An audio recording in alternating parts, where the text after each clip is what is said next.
Right. நேற்று சொன்னேன் இல்லையா, அந்த பிளேலிஸ்ட்டு பழைய பிளேலிஸ்ட் அனுப்பியிருக்கோம், போன வருஷம் எடுத்தது. அதில் தான் டீட்டெயில்டாக எழுதியிருக்கும். நீங்கள் மெயின்ஸ்லாம் எழுதணுன்னாக்கா இதை புரிஞ்சு வச்சுருந்தீங்கன்னா ரொம்ப யூஸ்ஃபுல்லாக இருக்கும். யூபிஎஸ்சிலேருந்து குரூப் 1, குரூப் 2, குரூப் 2A எல்லாத்துக்கும் இது யூஸ்ஃபுல்லாக இருக்கும். அதேமாதிரி இப்போ சமூகத்தில் நடக்கிற விஷயம்லாம் நீங்கள் தெரிஞ்சுக்கணும் அப்படின்னா அந்த அந்த வீடியோவை பாருங்கள் போயிட்டு. அதில் மெயினாக புக்கையும் எக்ஸ்பிளைன் பண்ணியிருப்பேன், சரியா? அது போக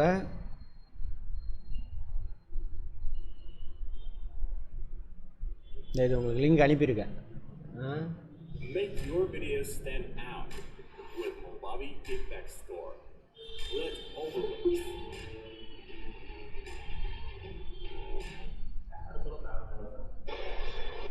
அதுக்கு தான் அதெல்லாம். இதில் வந்துட்டிங்கன்னா ஆடு வராது. நம்ம இதில் வந்துட்டிங்கன்னா ஆடே இருக்காது. மெயினாக அந்த மாதிரி நிறைய விஷயம். இந்த பாருங்க. ஆமாம், ஃப்ரீயாக பார்க்குறவங்களுக்கு பார்த்துக்கிட்டோம். ஆப்பில் நான் விளம்பரம் கொடுக்க மாட்டேன். கேட்காது. சரி கவனிங்க. ஹிஸ்ட்ரியில் 1, 2, 3, 4 இது வரைக்கும் பார்த்துருங்க. பண்டைய கால இந்தியாவின் சுருக்கம் அவுட்லைன் எல்லாமே சொல்லியிருக்கேன். இது வரைக்கும் பார்த்துருக்கேன். அப்புறம் 6, 7,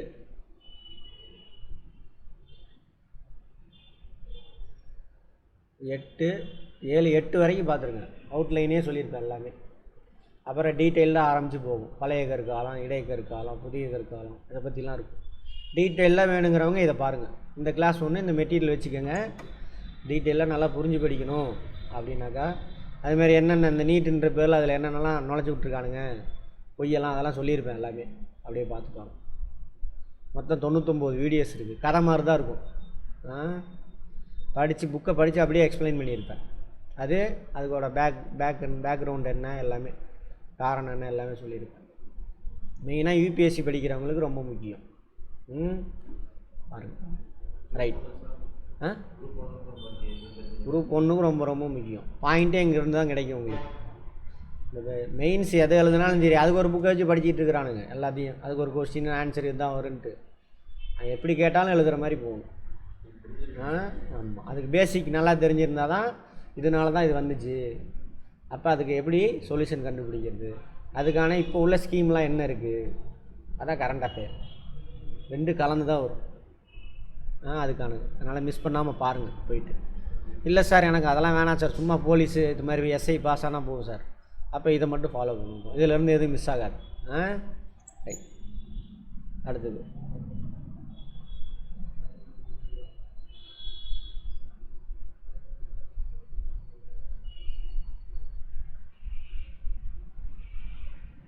பண்டை தமிழகம். இதெல்லாம் எதுலேருந்து எடுக்கப்பட்டதுன்னா, இதில் நிறையா பொய்யெல்லாம் சொல்லியிருக்கிறானுங்க. அதாவது அதான் வரலாற்றை மறைக்கிறதுக்காக, சரியா? இதோட பீரியடு பண்டைய தமிழகம். இது எங்கேருந்து எடுத்தாங்கன்னா சங்ககால இலக்கியங்கள்லேருந்து எடுத்தாங்க. இந்த விஷயங்கள்லாம் நிறைய நூல் அழிச்சிட்டானுங்க. எப்படின்னா அந்த வட இந்தியாவிலேருந்து வந்த குரூப்பு இங்கே உள்ள சாமியாரும் அந்த சாமியார் சண்டை போட்டுக்குவானுங்க. ஓ நூல் பெருசா, ஏன் நூல் பெருசான்னு சண்டை போட்டுக்கிட்டு நம்ம ஆளுங்க யதார்த்தமாக இருப்பாங்க, ஏமாற்ற மாட்டாங்க. அவனுங்க ஏமாற்றுவானுங்க. அதான் ஆரிய நாகரிகம் இருக்கிறவன் ஆரியன்ஸில் எல்லாம் மிக்ஸ் ஆகிட்டானுங்க. இங்கே உள்ள பெண்களை தான் நான் கல்யாணம் பண்ணேன். 2 ஜீன்லாம் மிக்ஸ் ஆனது தான்.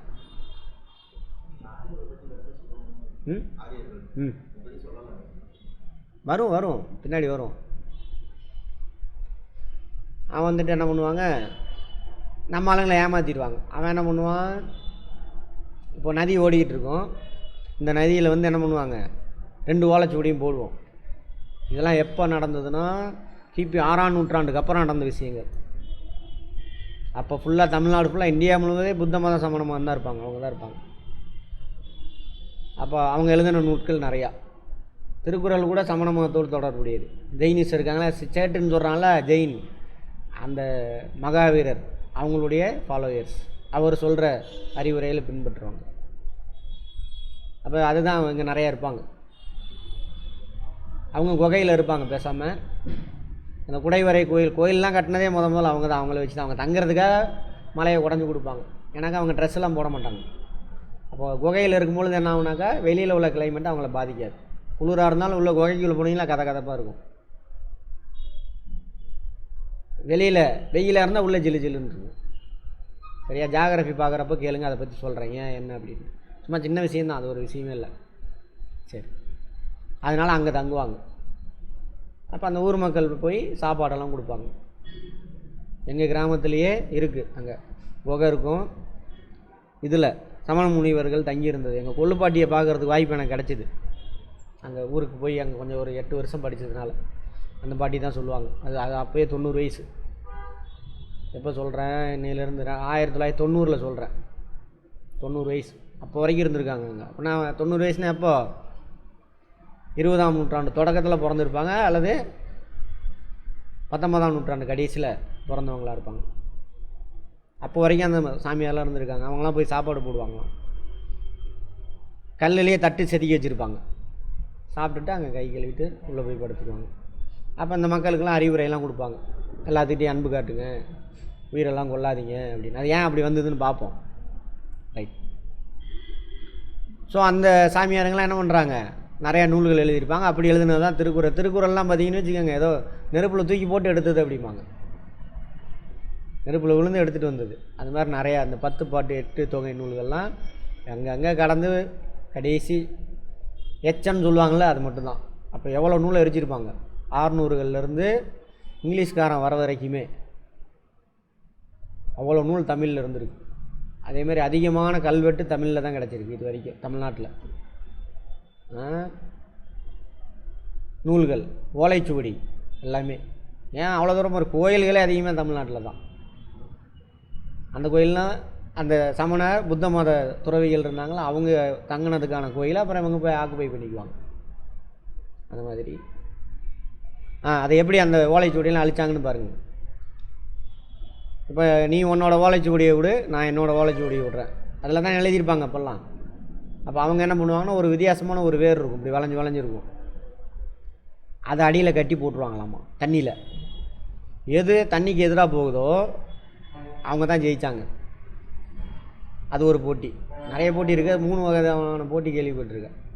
அவன் என்ன பண்ணால், ஒரு விதமான வேர் இருக்குது, அது என்ன வளைஞ்சிருக்கிறனால தண்ணிக்கு ஆப்போசிட்டில் போகும். இன்னும் இருக்குது அந்த வேர். இந்த ஆளுங்க ஓலைச்சுவடியே சும்மா போட்டுருவாங்க, அது தண்ணி வெளியே ஓடிடும். அப்போ நீ தோத்துட்ட அப்படின்னு துரத்து விட்டுருவாங்க. நாங்கள் ஜெயிச்சிட்டோம், அப்போ நாங்கள் சொல்கிறது தான் கரெக்டு. அதோட விட மாட்டானுங்க. ராஜாவை நம்பிடுவான். ஓ இவன்ட்ட ஏதோ சக்தி இருக்குடா, ஓ கடவுள் இவங்க கூட தான் இருக்கார் போல் இருக்கு அப்படின்ட்டு அவன் சொல்கிறத கேட்பாங்க. இந்த சமண மத புத்த மத துறைகள்லாம் என்ன பண்ணுவாங்க, கழுவேற்றி கொண்டுருவாங்க. அந்த மாதிரி 3000 பேர்த்த கழுவேற்றி கொள்ள தான். புரியுது என்னன்னு?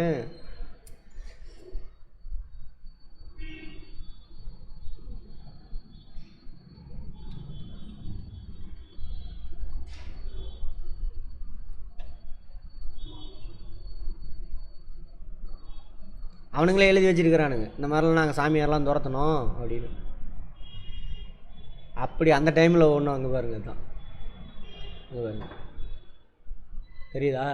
தோற்று போன சாமியாருங்களை ஒரு பெரிய மரத்தை எடுத்து பென்சில் மாதிரி சீவி அதில் தூக்கி என்ன பண்ணுவான், ட்ரெஸ்ஸெல்லாம் அவுத்து விட்டோம்னா நாங்களே அம்மன சாமியார் தானே, அதில் தூக்கி உட்கார வச்சுருவாங்க.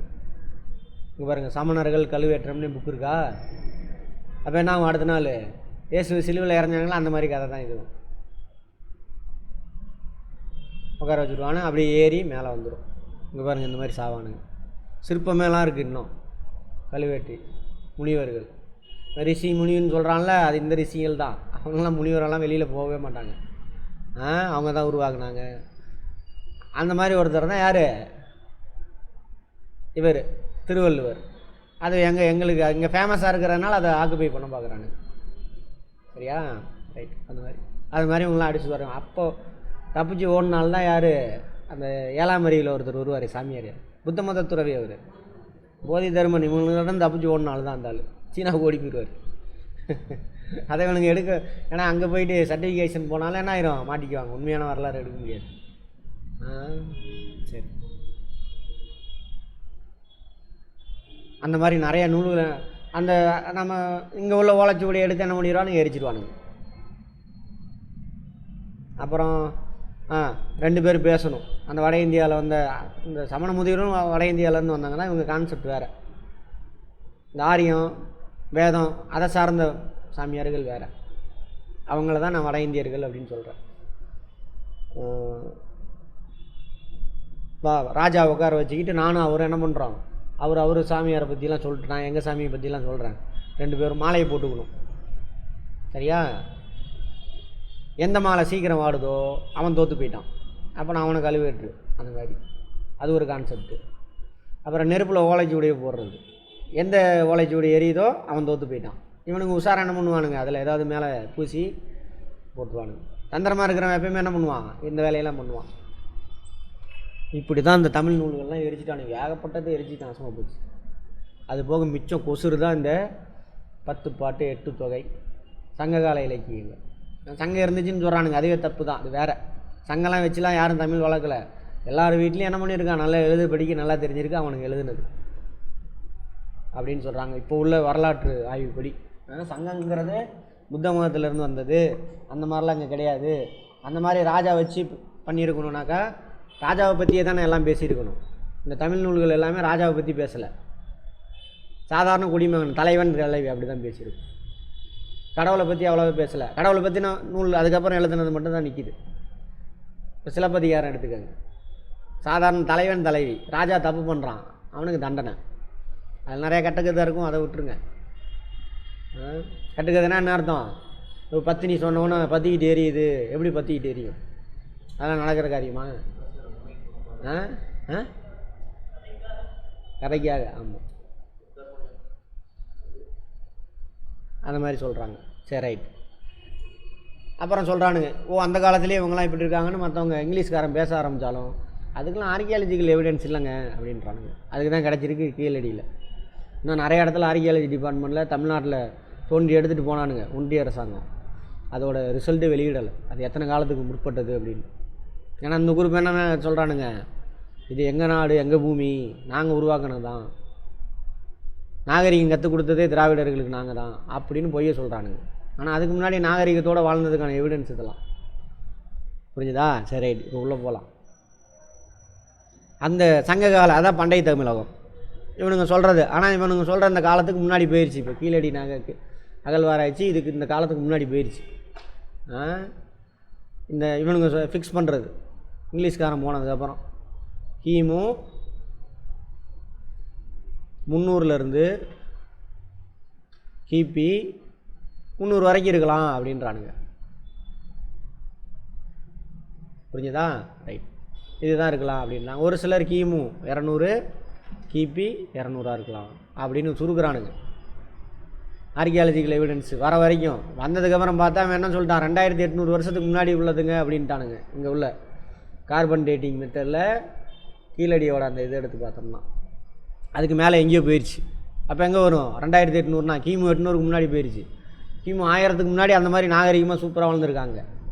அப்போ என்ன ஆகுது, எதோட ஒத்து வருது, சிந்து சமவெளி நாகரிகத்தோட ஒத்து வருது அவங்க காலத்தோட. அப்போ இங்கிலீஷ்காரன் சொன்னதெல்லாம் உண்மை. அவன் சும்மாலாம் சொல்ல மாட்டான், ஒத்துக்க மாட்டான். அவன் ஆய்வு செஞ்சு எவிடன்ஸ் கொடுக்கணும், அதை ரிசர்ச் பண்ணி திரும்ப திரும்ப கேள்வி கேட்டு கேட்டு கரெக்டாக வரும்பொழுது தான் அப்படின்னு ஒத்துக்குவோம். சரி, ரைட். அந்த காலகட்டத்தை தான் சேர்ந்தது தான் என்னது பண்டைய தமிழகம். இவங்களுடைய வரலாறு எங்கே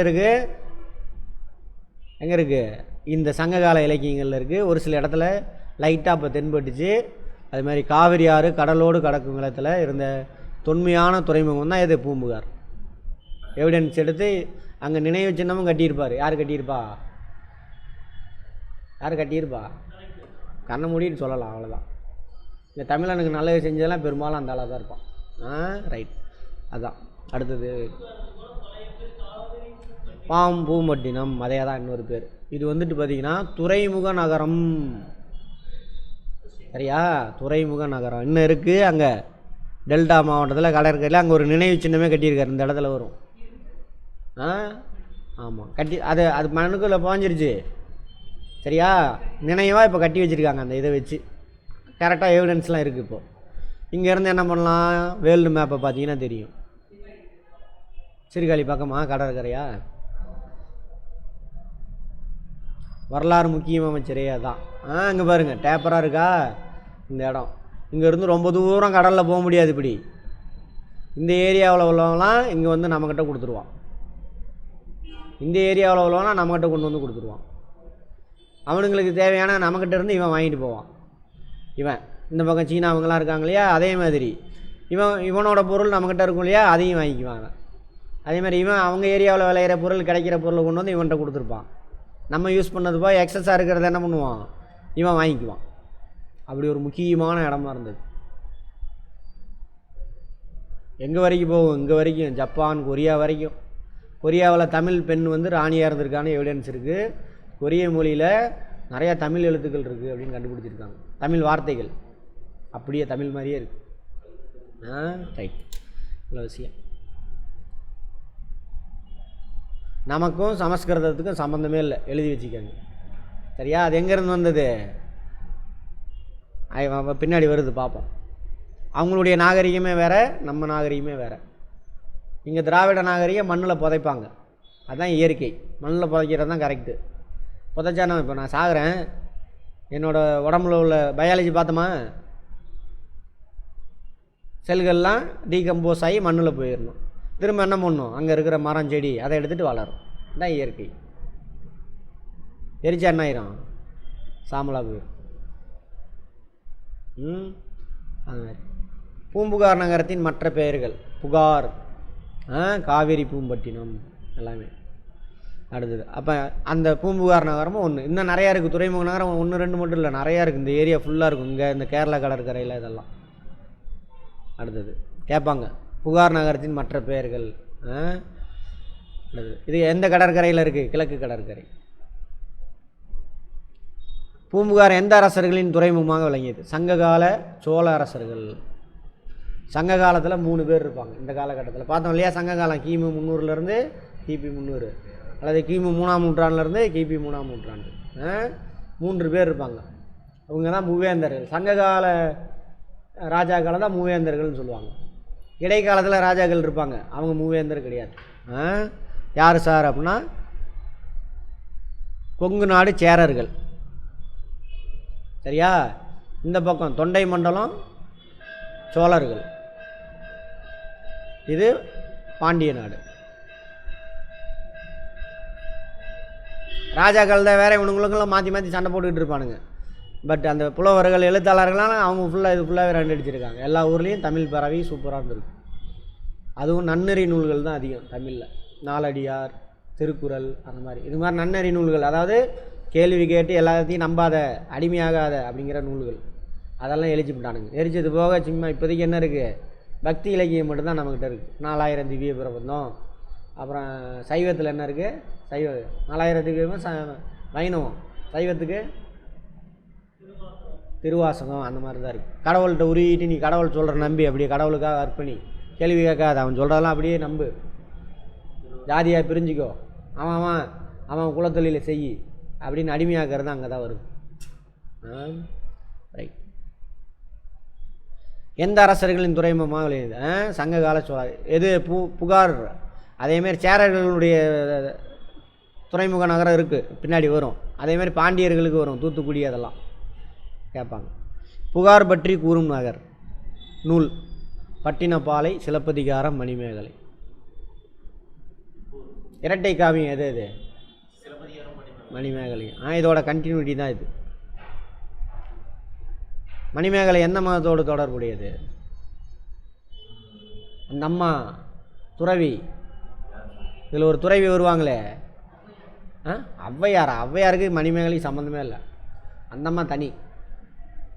சரி, ரைட், பார்ப்போம். மாதவி, கோவலன், கண்ணகி, மாதவி. மாணவி தான் அவங்களுடைய இன்னொரு மனைவி. மாதவிக்கு பிறந்த ஒரு பொண்ணு, அவள் தான் யார்? மணிமேகலை. இந்த அம்மா ஒரு துறவி தான் எடுத்து வளர்த்துருக்கோம். ஏதோ ஒரு பாயா என்னமோ வரும். சரி, பார்ப்போம். சிலப்பதிகாரத்தின் கதாநாயகி யார்? கண்ணகி, கோவலனுடைய முதல் மனைவி. இந்த கண்ணகியோட அப்பாவும் பெரிய வியாபாரி, கடல் கடந்து போய் வியாபாரம் செய்கிறாங்க. கோவலனுடைய அப்பாவும் பெரிய வியாபாரி. நீங்கள் வேறு எந்த நாட்டோட பழங்காலத்து நூல்லாம் எடுத்தீங்கன்னா ராஜாவை பற்றியே பேசியிருப்போம். ஒரு சாதாரண வியாபாரியை பற்றி பேசியிருக்கானுங்க.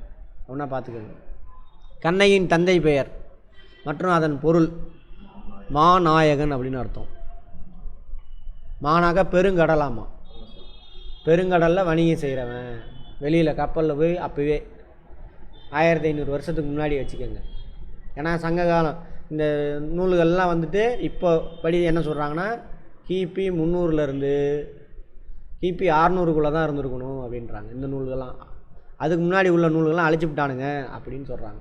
அதுக்கு முன்னாடி உள்ள ஒரு 2 நூல் தான் நம்மக்கிட்ட இருக்குது, தொல்காப்பியமும் திருக்குறளும். ரைட்.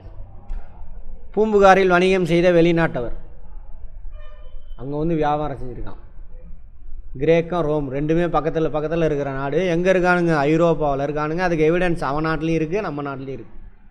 இங்கே பாருங்கள், இதான் கிரேக்கம் ரோமானியம். இங்கே இருந்து இப்படி வந்து இந்த பக்கம் நடந்து வரணுங்களாம். இதான் சுயஸ் கேனால் கால்வாயெல்லாம் இப்போ வெட்டினது, 19ஆம் நூற்றாண்டில் வெட்டினது. அதை கடந்து வந்து இங்கே கப்பல் ஏறி அப்படியே வரணும், இப்படியே வரணும். அப்படி வந்து சுற்றிக்கிட்டு இங்கே வந்து பொருளை வாங்கிட்டு அங்கே போயிருக்கானுங்க. சரியா? ரைட். வரலாறு முக்கியமாக சரி, சும்மா அந்த பேரை மனப்பாடம் பண்ணிட்டு போகக்கூடாது. ஆமாம். கோவலனின் தந்தை பெயர் மாசாத்துவன் அப்படின்னா பெரு வணிகன். அவனும் வணிகர், வியாபாரி. வணிகன்னா என்ன அர்த்தம்? விவசாயமும் பிஸ்னஸ் தான், ஸ்கூல் நடத்துகிறதும் பிஸ்னஸ் தான். இன்னும் கொஞ்சம் கிளியராக சொல்லணும் எக்கனாமிக்ஸ் முடித்தவங்களாம்.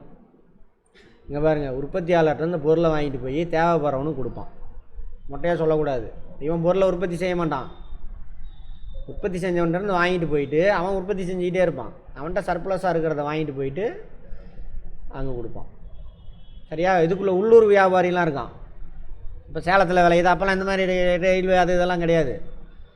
இங்கேருந்து வாங்கிட்டு மாட்டு வண்டியிலையோ பொதி சுமக்கிற விலங்குகள்லையோ அதை ஏற்றிட்டு பக்கத்து கிராமத்திலலாம் வைப்பான். போய் அந்த பொருள் அந்த கிராமத்துக்கு எல்லாத்துக்கும் தீர்ந்துருச்சு, போதும், சர்ப்ளஸாக இருக்குன்னா, சர்ப்ளஸாக இருக்கிறது தான் எங்கே போகும்? அடுத்த ஊருக்கு போகும், அடுத்த நாட்டுக்கு போகும். அங்கேயும் சர்ப்ளஸ் ஆகிடுச்சு. இந்த ஏரியா ஃபுல்லாக தமிழ்நாடு ஃபுல்லாக சேல் ஆனது போக சர்ப்ளஸாக இருந்தால் தான் என்ன பண்ணுவோம்? வெளிநாட்டுக்கு கொடுப்போம். அப்பயே பண்ணியிருக்கானுங்க. சரியா? ரைட். பூம்புகாரில் வணிகம் செய்த வெளிநாட்டவர் கிரேக்கர்கள், ரோமானியர்கள். ஆமாம். பட்டினப்பாளையின் ஆசிரியர் கடியலூர் உருத்திரங்கண்ணனார். இதெல்லாம் அப்புறம் தேடி பிடிச்சி கண்டுபிடிக்கிறாங்க. அதுக்குள்ளே இவராக தான் இருப்பார் அப்படின்னு சொல்லிட்டு. சங்கம் வளர்த்த நகரம் இது இல்லவே இல்லை, இருந்தாலும் சொல்லிட்டானுங்க, அதை ஃபாலோ பண்ணுவோம். சைட் மதுரை. ரைட். அதை சொல்கிறாங்க, இப்போ மாறி வருது, அதெல்லாம் மாறுது. பாண்டியர்கள், சங்கம் வளர்த்தவர்கள் பாண்டியர்கள். பாண்டியர்களுடைய தலைநகரம் தான், அதாவது பண்டை தமிழகத்துடைய பாண்டியர்களின் தலைநகரம் மதுரை. அதுக்கு முன்னாடி முதல் சங்கம், இடைச்சங்கம், கடைச்சங்கம், இதெல்லாம் கடைச்சங்க நூல்கள்னு சொல்கிறானுங்க. முதல் சங்கத்தினுடைய பாண்டியர்களுடைய தலைநகரம் வேறு, பின்னாடி வரும் சொல்கிறேன். தென்மதுரை. அப்புறம் அது கடல் உள்ள இங்கே, வெரி குட், இந்த இடத்துல இருந்தது. இப்போ சுனாமி வந்த மாதிரி அடித்து உள்ளே போயிடுச்சு அப்படின்றாங்க. அப்புறம் தலைநகரம் மாற்றிட்டு இங்கே வராங்க, கபாடபுரம். 2வது சங்க காலம் அப்படின்னு. அடுத்து 3வது சங்க காலம் தான் இது இப்போ உள்ளது. கூடல் அப்படிம்பாங்க. மதுரைக்கு இன்னொரு பேர் கூடல். இன்னும் மதுரை எல்லாமே இதாகிருச்சு. மதுரையை சுற்றி தான் இந்த கீழடி ஆராய்ச்சியெல்லாம்.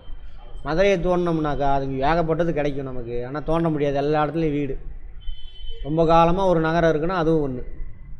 கிரேக்கம் இருக்கு இல்லையா, அந்த அங்கே உள்ள தலைநகரத்தை விட, ரோமானிய தலைநகரத்தை விட முன்னாடி உள்ளது. இது எவிடன்ஸ் கிடைக்கும்னு ஆர்கியாலஜிஸ்ட்டு சொல்கிறாங்க. ரைட்.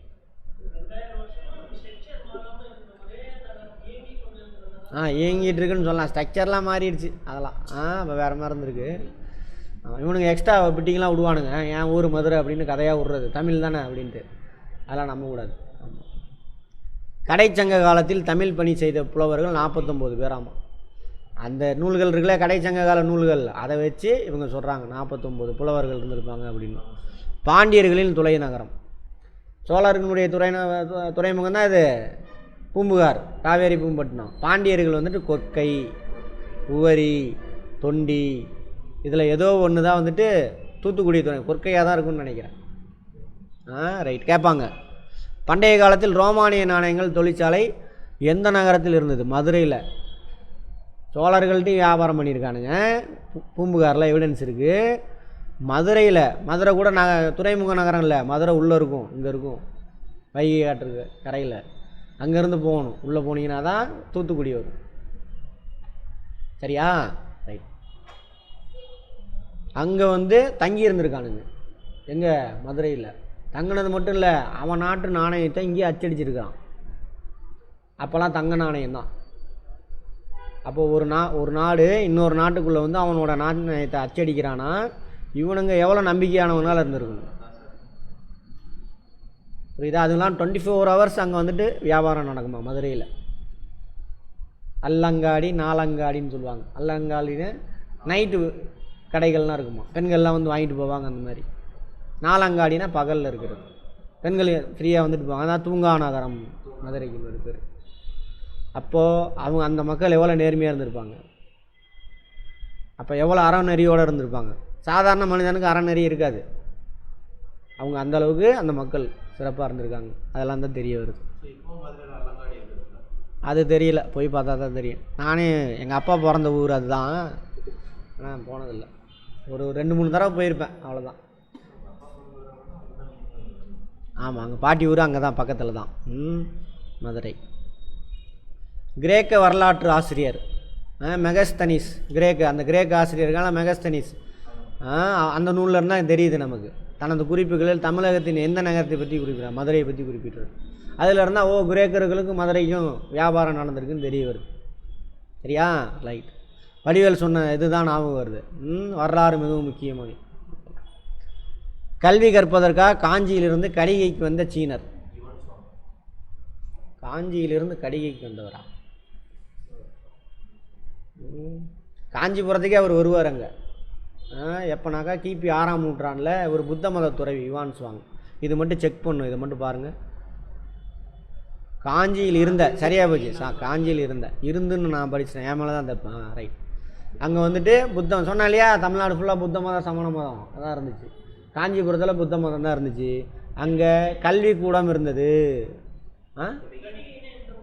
காஞ்சிபுரத்தில் இருக்குது, காஞ்சிபுரம் தான், காஞ்சிபுரத்தில் இருந்தார். இவர் என்ன பண்ணுவார்னா, இவர் வந்து 7ஆம் நூற்றாண்டில் வருவார் இவர். சரியா? அப்போ புத்த மதம் சீனாவெல்லாம் பரவி இருக்கும். அங்கேருந்து வந்து இப்படி வருவார் இந்தியாவுக்குள்ளே. இப்படி ஏதோ ஒரு கணவாய்க்குள்ளே உள்ளே பூந்து வட இந்தியாலாம் சுற்றிட்டு, அப்போ ஹர்ஷவர்தன் ஆட்சி செஞ்சிட்டு இருப்பார் வட இந்தியாவில். ஆமாம், அப்படி தான் நினைக்கிறேன். சரியா? ஆமாம். அப்படியே வந்துட்டு இந்த காஞ்சிபுரத்துலேயும் புத்த மதம்லாம் இருக்குன்னு தெரிஞ்சோன்னா அங்கே வருவார். வந்துட்டு இப்படி கடல் வழியாக இப்படி போயிடுவார். அவர் எழுதின நூல் தான் யூசுகின்னு நினைக்கிறேன். அந்த நூலில் பற்றி, அந்த நூலில் என்ன எழுதியிருக்காரு? இந்த காஞ்சியை பற்றி எழுதியிருக்காரு. புத்த மடாலயம்லாம் அங்கே இருந்திருக்கு. புத்த மடாலயம்னா அங்கே போய் சாமி கும்பிட்றதுல மட்டும் இல்லை, அங்கே சாமியெல்லாம் இல்லை, கல்வி அறிவு கற்றுக் கொடுப்பாங்க. நிறைய விஷயத்த, வாழ்க்கைனா என்ன அதெல்லாம் கற்றுக் கொடுப்பாங்க. சரியா? ரைட். பண்டைய தமிழகத்தின் துறைமுக நகரம், அதான் பழைய கதையே தான் பூம்புகார். பண்டைய தமிழக வணிக நகரம் மதுரை. பண்டைய தகரத்தின் கல்வி நகரம் காஞ்சி. பண்டைய தமிழகத்தில் அங்கே முக்கியமாக இந்த புத்த மத சமண மத இடங்களில் மடாலயங்கள்லாம் என்ன பண்ணியிருக்காங்க? கல்வி கற்றுக் கொடுத்துருக்காங்க மக்களுக்கு. நகரங்களில் சிறந்தது காஞ்சி அப்படின்னு காளிதாசர், ஒரு பழைய வட இந்தியர்னு நினைக்கிறேன் காளிதாசர். கம்பன் காளிதாசன்லாம் சொல்லுவாங்களே சேர்ந்து, அவர் சொல்லியிருக்காரு. ஏன்னா அங்கே தான் கல்வி கற்றுக் கொடுக்குறாங்க, அதனால் அவர் அப்படி எழுதியிருக்காரு. கல்வியில் கரை இல்லாத காஞ்சி. கரை இல்லாதன்னு அர்த்தம், கரை அல்லாத, கரையே இல்லை அப்படின்னா அர்த்தம் பெரிய குளம். கரையே இல்லைன்னா என்ன அர்த்தம்? பெருங்கடல் அப்படின்னு சொல்கிறார். பெருங்கடல் கூட கரை இருக்கும், இங்கே கரையே இல்லை. அந்தளவுக்கு என்ன பண்ணியிருக்காங்க? கல்விக்கு முக்கியத்துவம் கொடுத்துருக்காங்க திருநாவுக்கரசர்.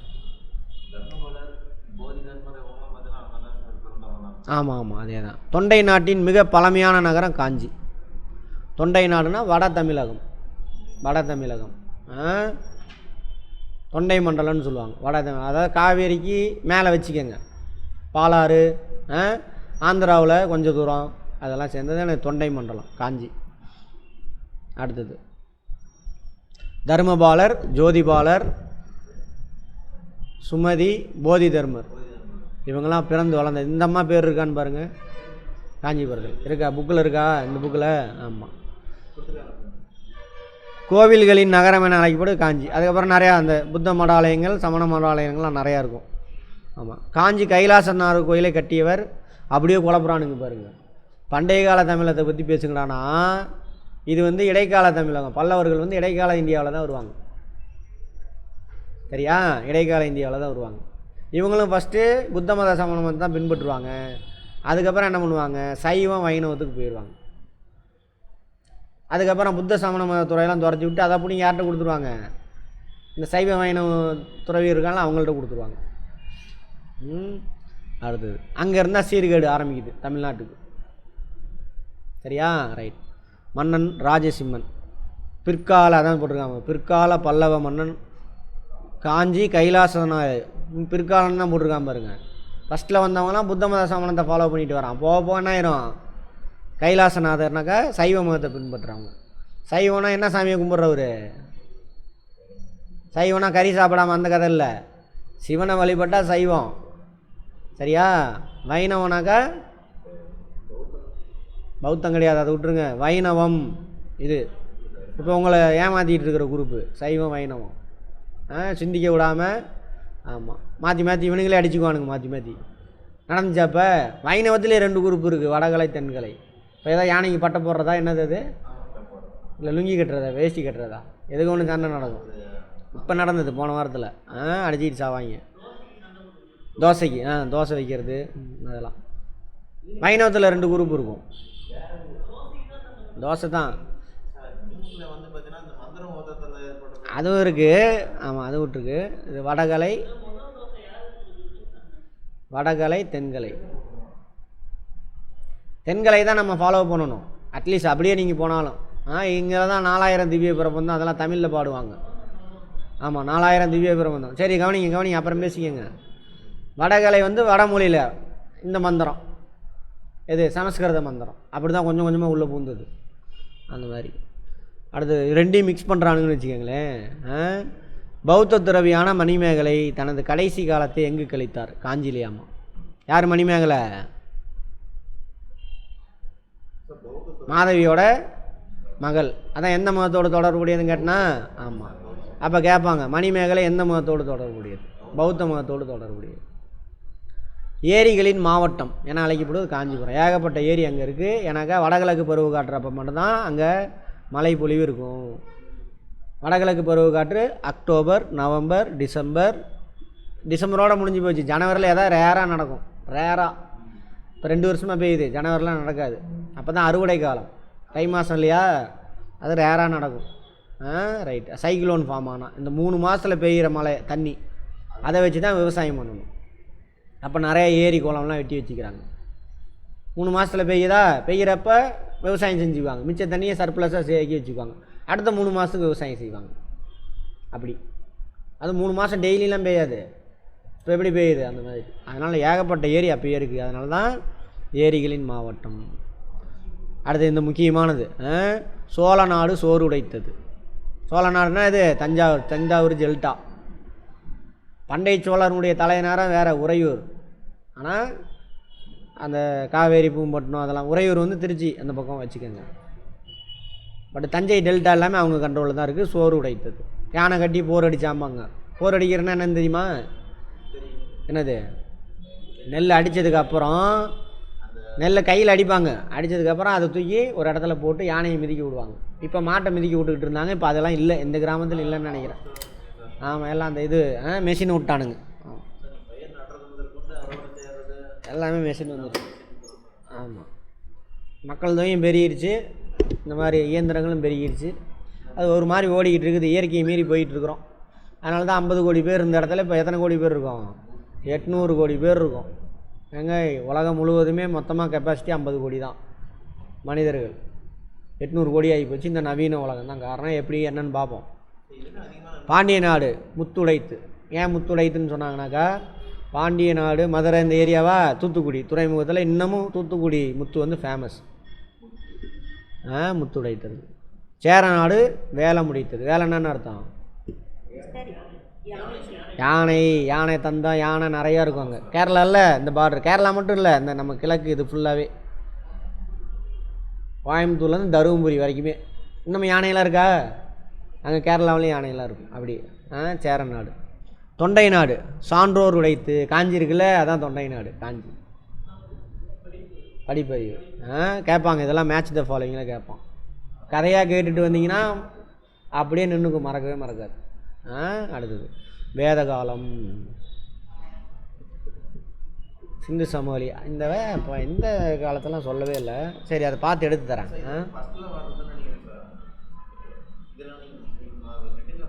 வெயிட் பண்ணுங்க.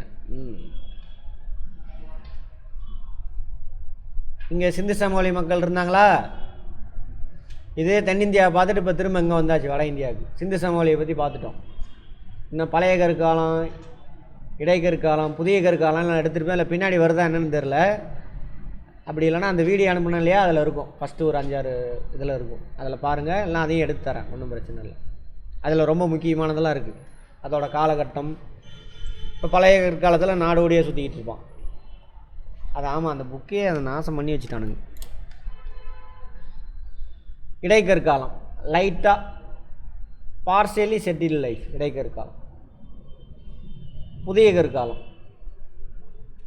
இதெல்லாம் வரலாற்றுக்கு முற்பட்ட காலம். புதிய கற்காலம் அப்போ தான் ஃபுல்லாக செட்டில் லைஃப். அப்போ தான் விவசாயத்தில் முழுமையாக ஈடுபடுவான். சரியா? அப்போ புதிய கற்காலத்தில் தான் என்ன பண்ணுவான்?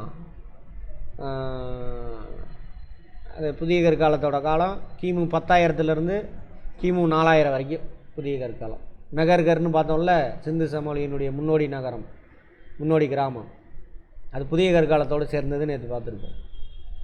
அப்போ தான் நிலையான வாழ்க்கை. விவசாயம் ஒரே இடத்துல செஞ்சுட்டு அங்கேயே வீடு கட்டி வட்டமாக சதுரமாக குடிசை வீடு அமைச்சு அதில் வாழ ஆரம்பிக்கிறான். சர்ப்ளஸான அந்த தானியங்கள்லாம் சேமித்து வைக்கிறதுக்கு பானை தயாரிக்கிறான் புதிய கற்காலத்தில். பானை தயாரிக்கணும்னா என்ன வேணும்? சக்கரம். புதிய கற்காலத்தில் சக்கரம் கண்டுபிடிக்கிறான். சரியா? அப்புறம் இப்போ என்ன ஆகுது? அவன் ஒரே இடத்துல தங்கி இருக்கிறான்னா இவன் போடுறதெல்லாம் சாப்பிட்றதுக்கு பின்னாடி என்ன ஆயிடுது? ஆடு மாடு இதெல்லாம் வர ஆரம்பிச்சிருது. அதுக்கு முன்னாடி நாய் இவன் கூட வேட்டையாடி இருக்கும். மனிதன் கூட பழகின முதல் விலங்கு நாய் தான். பழைய கற்காலத்திலேயே நாய் அவன் கூட சேர்ந்துருக்கும். அப்போ வேட்டையாடுறது இதுதானே. கால்நடைகள் இவன் இந்த டைமில் சேரும். இவன் போடுற அந்த என்னது வைக்கோல் இதெல்லாம் சாப்பிட்றதுக்கு வரும். இவன் கூட அப்படியே செட்டில் ஆகிக்கும். ஆடு மாடு பன்னி கோழி, இன்னும் எதெல்லாம் செட்டில் ஆச்சு. இன்னும் காட்டில் கோழிலாம் இருக்குது. ஆமாம், ஆடு மாதிரியான ஒரு விஷயந்தான் மானு. அதெல்லாம் நம்ம கூட ஒத்து வரல. அது இன்னும் காட்டிலே தான் சுற்றிக்கிட்டு இருக்கு அந்த மாதிரி. அப்போ கால்நடை இப்போ அதெல்லாம் இப்போ தான் வளர்க்க ஆரம்பிக்கிறோம். எப்போ? புதிய கற்காலத்தில்.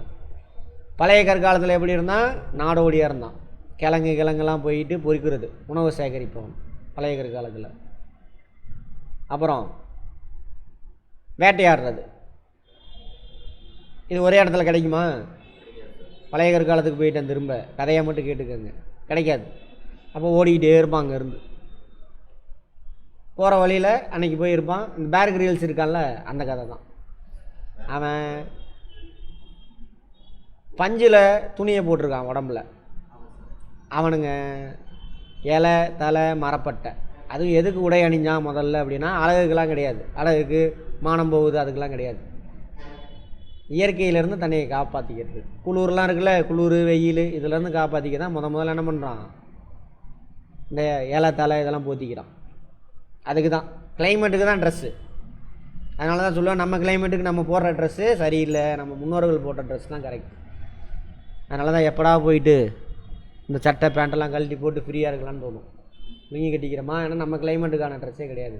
அதில் ட்ரௌசர். அதேமாதிரி லேடிஸ்லாம் நைட்டி. நம்ம தானே எல்லாம் வேணும். அது குர்தாவா ஏதோ ஒன்று அந்த மாதிரி நம்ம கிளைமேட்டுக்கு. அப்போது அங்கே தான் என்ன பண்ணுறான்? முதல்ல பழைய கற்காலத்தில் இலை தலை மரப்பட்டு அதை யூஸ் பண்ணியிருப்பான். அப்புறம் வேட்டையாடுற தோல்லாம் இருக்குல்ல, அதை பதப்படுத்தி யூஸ் பண்ணிகிட்டு இருப்பான். புதிய கற்காலத்தில் தான் என்ன ஆகுது? புதிய கற்காலம் அதுக்கப்புறம் தான் முதல்ல பஞ்சு பயிரிட்டவன் புதிய கற்காலத்துக்கு பின்னாடி வாழ்ந்த சிந்து சமவெளி மக்கள். அவன் தான் உலகத்திலே முதல்ல பருத்தி பயிரிட்டு அதில் நூலாக நெஞ்சு ட்ரெஸ் போட்டிருக்கான். சிந்து சமவெளி மக்கள்.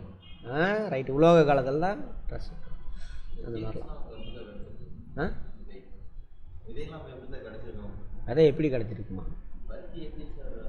பறித்து போகிறான், காட்டில் இருக்குது, பறித்து பார்க்குறான், நூல் வருது, அதுக்குள்ளே விதை இருக்குது, அதை போட்டாக்கா 10 செடி வருது. ஒரு ஒரு ஒரு கொட்டை பறிச்சிங்கனாங்கன்னா 10 பருத்தி கொட்டை இருக்கும். அதை போட்டிங்கன்னா 10 செடியாக மாறுது. அந்த 10 செடியிலேருந்து ஒவ்வொரு செடியிலும் 10 கிடைக்கிது. அப்புறம் 1000 விதையாக மாறுது. அப்படி தான் கொஞ்சம் கொஞ்சமாக வளர்ந்து வந்தது தான் இப்போ உங்கள் வீடு எல்லாமே, உங்கள் வீட்டில் இருக்கிற நெல்லெல்லாம். ஆனால் இப்போ எல்லாமே கார்பரேட்லேருந்து வாங்குறோம், அது வேறு, விட்டுருங்க. ரைட். சரி, இப்போது இந்த ஏரியாவில் இருக்காங்க. யார் இருந்தாங்க கடைசியாக இந்த ஏரியாவில் விட்டுட்டு வந்தேன்? நடுவில் போவோம் அங்கங்கே. இந்த ஏரியாவில் கடைசியாக யாரை விட்டுட்டு வந்தோம்? சிந்து சமவெளி மக்கள். அவங்க இந்த ஏரியாவில் குடி போயிருந்து வாழ்ந்துக்கிட்டு இருக்காங்க. அப்போ தான் என்ன பண்ணுறாங்க, இந்த மத்திய ஆசியாவில் மாடு மேய்ச்சிட்டு இருந்த ஒரு குரூப்பு அவங்க அப்படியே வரான். மாடு மேய்க்கிறவனோட தொழில் என்ன? எங்கடா புல் இருக்கும், அதை மேய்ச்சல் நிலங்களை தேடி போயிட்டே இருக்கான். அப்போ என்ன பண்ணுறான், ஒரு குரூப்பு ஸ்கைபர் போலன் பாஸ் வழியாக மேய்ச்சிட்டே வரான்னு. உள்ளே வந்து பார்த்தா அங்கங்கே பெரிய பெரிய நகரங்கள் இருக்குது. அந்த நகரங்கள் தான் யார்? சிந்து சமவெளி மக்கள். இது ஒரு தியரி, எவிடன்ஸ்லாம் இருக்குது. அங்கேருந்து மாடு மேய்ச்சிட்டு வந்தவன் தான் யார்? ஆரியன்ஸ், ஆரியர்கள். மாடு மேய்ச்சானா அவனுக்கு முக்கியமான உணவு என்னது? மாடு மேய்ச்சிக்கிட்டு இருந்தானா அவனோட முக்கியமான உணவு என்னவாக இருக்கும்? பாலா? பால் மட்டும் குடிச்சு வாழ்ந்துட முடியுமா? மாமிசம், மாட்டுக்கறி தான் அவனோட உணவே. ஆரியன். எப்போ வரைக்கும் சார் பார்ப்போம். ரைட், மாட்டு இறைச்சி. அதனால தான் அந்த பழைய ராமாயணம், ராமர்லாம் அந்த கதையெல்லாம் போயிட்டுருக்கும் பாருங்கள். ராமரும் மாமிசம் சாப்பிட்டாரு, ஐயருங்களே பேசிகிட்டு இருக்கானுங்க இப்போ டிவியில் உட்காந்து. அது ஏன் சாப்பிட்டாரு, அப்படி சாப்பிடணும், இப்போ சும்மா மழுப்பி பேசுவானுங்க. அதெல்லாம் கிடையாது. நம்ம இறைச்சி சாப்பிட்றவங்க தான் நம்ம. ஒரு வேளை அது நமக்கு ஆகலை அப்படின்னா வயிற்றால் போய் செத்து போயிடுவோம். செத்து போயிருந்தால் என்றைக்கும் இனம் அழிஞ்சிருக்கும். அரளி விதை சாப்பிட்றீங்களா யாராவதுங்க? அரளி விதை நம்ம முன்னோர்களை சாப்பிட்டு போது சாப்பிட்டா பாய்சன்னு கண்டுபிடிச்சி வச்சுட்டா அதை நமக்கு அப்படியே தொடர்ந்து வந்துட்டு, புரியுதா? அந்த மாதிரி இப்போ சாப்பிட்டாலும் அதேமாரி நான் சாப்பிட்றேன், நீ என்னடா நீ என்னது தாவரத்தை உண்ணக்கூடாதுன்னு சொல்லி சாப்பிட்டேன்னா என்ன ஆயிரும்? செத்து போயிடுவேன். நம்ம உடம்புக்கு சேராது, செத்து போயிடுவான், அவ்வளோதான். அப்போ மாமிசம் ஆகாது, நீ மாமிசம் உண்ணி கிடையாது, அறிவியல் பூர்வம் மற்றது இதெல்லாம். அப்படின்னா என்ன இருக்கும்? செத்து போயிடுவோம், அவ்வளோதான். அதெல்லாம் கதை, கட்டுக்கதை. ரைட், அழிஞ்சு போயிடும். எங்கே மாமிசம் புலால் உண்ணக்கூடாதுன்னு வருது, பின்னாடி வரும் பார்ப்பாருங்க. அப்போ இவங்க வராங்க, அப்படியே உள்ளே பூந்து கொஞ்சம் கொஞ்சமாக அழிக்கிறாங்க. அதாவது அவன் யார்? நாடோடி. இவன் நகர வாழ்க்கை வாழ்ந்துக்கிட்டு இருக்கான். இப்போ கிராமத்தை ஒருத்தன், நம்ம சேலம் சிட்டியில் இருக்கிற ஒருத்தன், என்னையுமே எடுத்துக்கங்க. அவனுக்கு எனக்கு சண்டை போட்டால் யார் ஜெயிப்பான்? அவன் தான் ஜெயிப்பான். ஏன்னா வேலை கீழே திரகாத்திரமாக செஞ்சுட்டு ஓடி கீழே திரிஞ்சு ஹெல்த்தியாக இருப்பான். நான் செட்டில் லைஃபு, அவனுக்கு அடிமையாயிடும். ஏன்னா உடம்பு வலிமை இருக்காது, ஏன்னா உடல் உழைப்பு கம்மி. இங்கே பேரும் உட்காந்துக்கிட்டே தான் இருக்கேன் காலையிலேருந்து. அந்த கதை தான் அங்கேயும் நடந்துச்சு. அவங்கள வந்து அடித்து கிடிச்சு போட்டு எல்லாத்தையும் காலி பண்ணுறானுங்க. அவன் சும்மா தானே வந்திருப்பான், பெண்கள்லாம் அங்கேயே விட்டு வந்திருப்பான். இங்கே உள்ள பெண்களோட உடலுறவு வச்சுக்கிட்டு புது இனம் உருவாகுது. இந்த ஜீனு கண்டுபிடிச்சான், ஜீன் டெஸ்ட்லாம் எடுத்தாங்க. ஜீன் டெஸ்ட்டில் எதை மட்டும் எடுத்தானா? ஆணோட ஜீன் டெஸ்ட் இருக்குல்ல, XY இருக்கணும்ல, இதில் இந்த பார்ட்டை மட்டும் எடுத்து டெஸ்ட் பண்ணி பார்த்துருக்கானுங்க. ஆரியன்ஸாக தெரிஞ்சிருக்காங்க இந்தியாவில் உள்ள எல்லா ஜீனும். அப்புறம் தான் இதை எடுத்து பார்த்தாக்கா ஆரியன் ஜீன்ஸ் வேறு, இது வேறு அப்படின்னு தெரியுது. பெண்ணோட இதிலேருந்து வருது சேருதில்ல, அந்த போயிட்டானுங்க ஆகா ஊவாண்டு. கடைசியில் இந்த பாட்டை எடுத்து பார்த்தா இப்போ உள்ள லேட்டஸ்ட்டு ரிசர்ச் ரிப்போர்ட் அது. ஓ, இது வேறையாக இருக்குது இந்த ஜீனு, இது திராவிடம் அப்படின்னு கண்டுபிடிக்கிறாங்க. புரியுதா? அப்போ எல்லாருமே கலந்தது தான், இப்போ எல்லாமே கலந்தாயிருச்சு. ஆமாம், ஜெனட்டிக்கலாக பார்த்தோம்னா அந்த இதை பின்பற்றுறாங்கல்ல. அப்போ இங்கே இந்தியாவில் இருக்கிற பெரும்பாலும் யார்? ஆரியம், திராவிடம், இந்த பூர்வக்குடி மக்கள் 2 பேரோட ஜீன் கலந்தது தான். ஆமாம், சரி, ரைட்டு. பட் அவன் பின்பற்ற முறை இருக்குல்ல, ஒரு சிலர் இல்லை நாங்கள் பழசை பின்பற்றுறோம், பெண்வழி சமூகம், கேள்வி கேட்போம். கேள்வி கேட்போன்னா என்ன அர்த்தம்? அறிவியல் பூர்வமாக சிந்திப்போம். அப்படிங்கிறது திராவிடம். எல்லோரும் சமமாக, அப்போ திராவிடம் எல்லாருமே சமமாக தான் வளர்ந்துருக்கான். நகரத்தில் எல்லா வசதியும் கிடச்சி தான் எல்லாருமே இருந்திருக்காங்க. அப்போ நடுவில் தான் அந்த ஏற்றத்தாழ்வுலாம் வருது. ஜாதி படி பிரி, எதையும் கேட்கக்கூடாது, ஏன்னா நீ போன ஜென்மத்தில் செஞ்ச பாவம், பெண்களா பீடை பிடித்தவர்கள். எதில் சொல்லியிருக்கு? வேதத்தில், ரிக்கில் சொல்லியிருக்கு. பெண்கள் பீடை பிடித்தவர்கள், ஒரு குடும்பத்தை நாசம் பண்ணிடுவா, அவள் பிறந்தாவே விளங்காது, பெண் பிறந்தாவே. அது இன்னும் இருக்கா? இதெல்லாம் அங்கேருந்து வந்தது. ஏன்னாக்கா அங்கேருந்து வந்தவன் யார்? வெறும் ஆண்கள். இங்கே உள்ள பெண்களோட உடலுறவு வச்சுக்கிற அந்த பெண்ணையும் அடிமையாக்கணும். அதுக்காக கொண்டு வந்த கட்டுக்கதைகள். அது எப்படா நம்ப வைக்கிறதுனாக்கா, இவங்களும் கடவுள் வழிபாடு இருந்திருக்கு. லிங்கம், பெண் கடவுள், இதெல்லாம் வழிபட்டுருக்காங்க. அப்போ கடவுள் பேரை சொல்லி இவங்கெல்லாம் ஆஃப் பண்ணுறானுங்க, மிரட்டி கொடுத்து. அப்போ இந்த ஏரியாவில் வந்து ஃபஸ்ட்டு சிந்து நதி இருக்கு இல்லையா, இந்த ஏரியா சிந்து நதி அது உன்னுடைய துணை ஆறுகள், அதாவது சிந்து சமவெளி மக்கள் இருந்தாங்களா அந்த ஏரியாவில் வந்து செட்டில் ஆகிறாங்க. அப்போ ஆரியர்கள் முதல்ல வந்து செட்டில் ஆன இடம் எது? சிந்து சமவெளி. ஆரியவர்தம்னு சொல்லுவாங்க. கங்கை நதி பக்கம் வரவே கிடையாது. இங்கே பழங்குடியின மக்கள் அவங்க பாட்டில் இருக்காங்க, இங்கே செட்டில் ஆகிட்டாங்க. ஆரியவர்தம் அப்படிங்கிறாங்க. அப்போ வேத காலத்தை நல்லா பக்காவாக வந்து செட்டிலான காலம், சிந்து சமவெளி மக்கள் பக்காவாக வந்து செட்டிலான காலம் எது சார் அப்படின்னா 1500 ஃபுல்லாக பிடிச்சிட்டாங்க அந்த ஏரியாவில். இன்னும் அதில் ரிசர்ச் பண்ணால் ஏகப்பட்டது கிடைக்கும். கிமு 1500 வந்து பிடிச்சிட்டானுங்க. இவங்களோட நல்லா வளர்ச்சி அடைஞ்ச காலம் சிந்து சமவெளி மக்கள். அவங்களுடைய காலம் என்னது? 3300 கரெக்டா? கிமு, எல்லாமே கிமு தான். 1900 வரைக்கும் கிமு இருந்தாங்க, ஃப்ளோரிஸ்டாக இருந்தவங்க. 1900 அழிய ஆரம்பிச்சு டோட்டலாக காலி ஆகிட்டாங்க. 1500 அங்கே வந்து யாரும் வந்துட்டாங்கன்றாங்க, ஆரியன்ஸ் உள்ளே பூந்துட்டாங்க. உள்ளே பூந்து எந்த ஏரியாவில் மட்டும் இருக்காங்க? சிந்து சமவெளி மக்கள் வாழ்ந்து இந்த பகுதியில் செட்டில் ஆகிறான். அவனெல்லாம் அழித்து அவங்க கூட எல்லாம் சேர்ந்து இவன் மந்திரங்கிற ஊன்னு ஓதிட்டு என்ன பண்ணுறான், இவனுங்களாம் அடிமையாக்கி ஒரு மாதிரி ஆக்கிடுறாங்க. அந்த மக்களை வந்து நாங்களாம் சொல்கிறான், நாங்களாம் எதுவுமே செய்யக்கூடாது, நாங்கள் கடவுளில் இருந்து வந்தவங்க, நீங்கள் மட்டும்தான் வேலை செய்யணும், உங்களுக்கு தான் எல்லா ஸ்கில் இருக்குது. இவன்கிட்ட இருந்தால் கற்றுக்குறான் நாகரிகத்தையே. அவன் நாடோடி, அதனால தான் அவங்கள சூத்திரர்கள்னு பேர் வைக்கிறான். புரியுதானு? சூத்திரம் ஒரு தொழில் செய்ய தெரிஞ்சவன் தான், ஆனால் சூத்திரர்கள் பேர் வைக்கிறான். அப்போ அவனுக்கு பிறக்கிற ஆண் குழந்தைங்களாம் நாங்கள், அவனுக்கே பிறக்கிற பெண் குழந்தை சூத்திரச்சி. மற்ற எல்லா ஆண்கள் இருக்கான்ல அவன் எல்லாருமே சூத்திரன். அவன் தான் எல்லா வேலையும் செய்யணும், நான் இந்த வேலையும் செய்ய மாட்டேன். அங்கே தான் உருவாகுது முதல்ல. புரியுதா உண்மையான வரலாறு? ஆனால் இவன் பையனை யாருக்கு பிறந்தவன், யார் வயிற்றில் பிறந்தவன்? சூத்திரச்சி. அதனால தான் இன்னும் கூட பார்த்தீங்கன்னாக்கா எங்கள் ஆளுங்க அம்மாவை கூட அவன் தான் பேசுவான், பெரியவங்களை கூட. அப்பா ஐனா அவள் இப்படி பேசுகிறா அப்படின்னு தான் சொல்லுவான். புரியுதா? அந்த அம்மா வயிற்றில் தான் பிறந்திருப்பான் அவன், அம்மாவே அப்படி பேசுவான். எங்கள் வீட்டிலலாம் அப்படி இல்லை. சரி, அடுத்தது இதை அவன் சொன்னான்னு சொன்னால் கேட்க மாட்டீங்க. உங்கள் கடவுள் சொன்னாருங்க, நான் கடவுளோட தூதர், அவர் சொன்ன மந்திரம் சொல்லுவான் ஆய்வுன்னு, உனக்கு ஒன்றும் புரியாது. அப்போ இவன் போவான் எங்கேயாவது போயிட்டு ஏதாவது ஒரு சக்ஸஸ் ஆகிட்டு வந்துருச்சுன்னு வச்சுக்க, அந்த ஊர் ராஜா, நான் பாரு நான் நடத்தின யாகத்தினால தான் என் சக்ஸஸ்.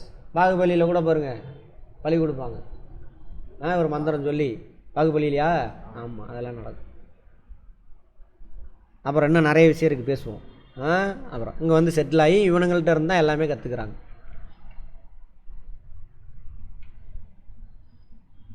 கற்றுக்கிட்டு வாழ்கிறாங்க. ஆனால் கடைசியில் என்ன ஆயிடுச்சு, இந்த மக்களுக்கு நான் தான் எல்லாமே நாகரிகமே கற்றுக் கொடுத்தோம், அவங்க காட்டு மிராண்டிகள்னு பேச ஆரம்பிச்சிட்டாங்க. ரைட், அடுத்தது இந்த காலகட்டம் இருக்கு இல்லையா, சிந்து சமவெளி மக்கள் ஏரியாவில் செட்டில் ஆனானுங்களே, அது அங்கே வந்து 1500 கிமி 1000 வரைக்கும்.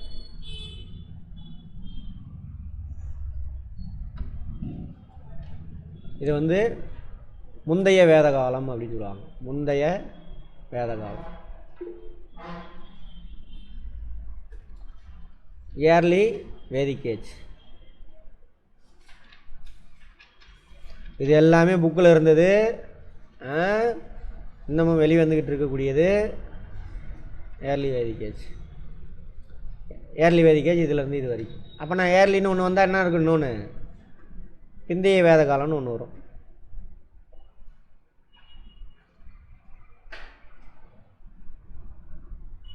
லேட்டர் வேதிக் ஏஜ். இந்த கதையை புரிஞ்சிட்டு படிச்சிங்கன்னா ஈஸியாக இருக்கும்.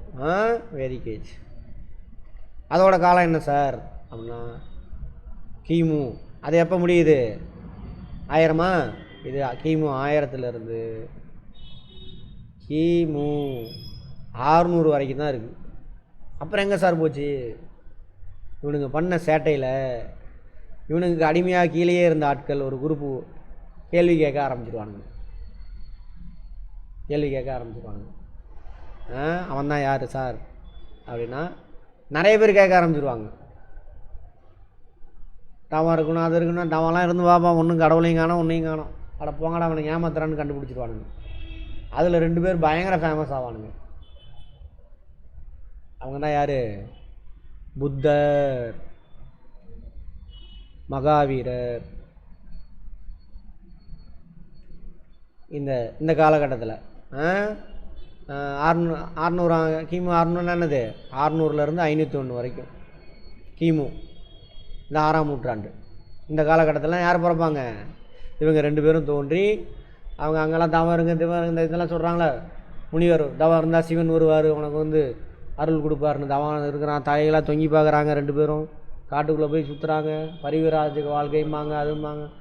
கடவுளையே காணும். அப்போ தான் கண்டுபிடிப்பாங்க, டே இவனுங்க ஏமாத்துறானுங்க அப்படின்ட்டு. அப்புறம் இவங்க ஒரு பிரின்சிபலில் முதல் மதம் இவங்க தான். அதுக்கு முன்னாடி மதம்லாம் கிடையாது, மண்ணாங்கட்டியும் கிடையாது இந்தியாவில்.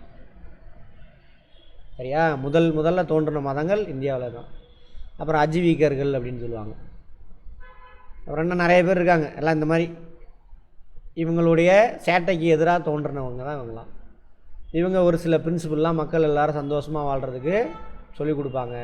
அப்புறம் ராஜாக்கள்லாம் அவங்கள பின்பற்ற ஆரம்பிச்சிருவாங்க. சாமி பேரை சொல்லி ராஜாவிலேருந்து எல்லாத்தையும் அடிமையாக வச்சுருந்தாங்கல்ல, அது மாறி போய் இவங்க சொல்கிற அறிவுரையை, இந்த சாமியார்கள் சொல்கிற அறிவுரையை ராஜாக்கள்லாம் கேட்க ஆரம்பிப்பாங்க. அந்த காலகட்டம் தான் இது இதிலேருந்து நம்ம இவன் அசோகரோட பேரனை கொள்கிற வரைக்கும் இவங்க ஃபேமஸாக இருந்துகிட்ருப்பாங்க. புத்த மதம் சமண மதம் தான் ஃபேமஸ் அங்கே. சரி, அதுக்கு முன்னாடி இதை முடிச்சுட்டு போவோம், அப்புறம் அதை தொடருவோம். அதோடு அங்கே நிற்கிட்டோம். முந்தைய வேத காலம். இந்த முந்தைய வேத காலகட்டத்தில் தான் ரிக்வேதம் பாடப்பட்டது. வேதம்னா ஒன்றும் கிடையாது. அந்த பகல்லாம் சுற்றிட்டு வேட்டையாடி சாப்பிட்டுட்டு மெயினாக யாகம் நடத்தி அந்த நைட்டில் குளிராக இருக்கும்ல அவங்க ஏரியாலாம், இங்கே அதே வேலை அப்படி இங்கே வந்து தொடருது. சரக்கு அடிச்சுக்கிட்டு அந்த கால்நடையை வெட்டி யாக குழியில் போட்டு அதை எடுத்து சாப்பிட்றது. தந்தூரி சிக்கன் மாதிரி தந்தூரி மட்டன், அதான் முக்கியமான உணவு.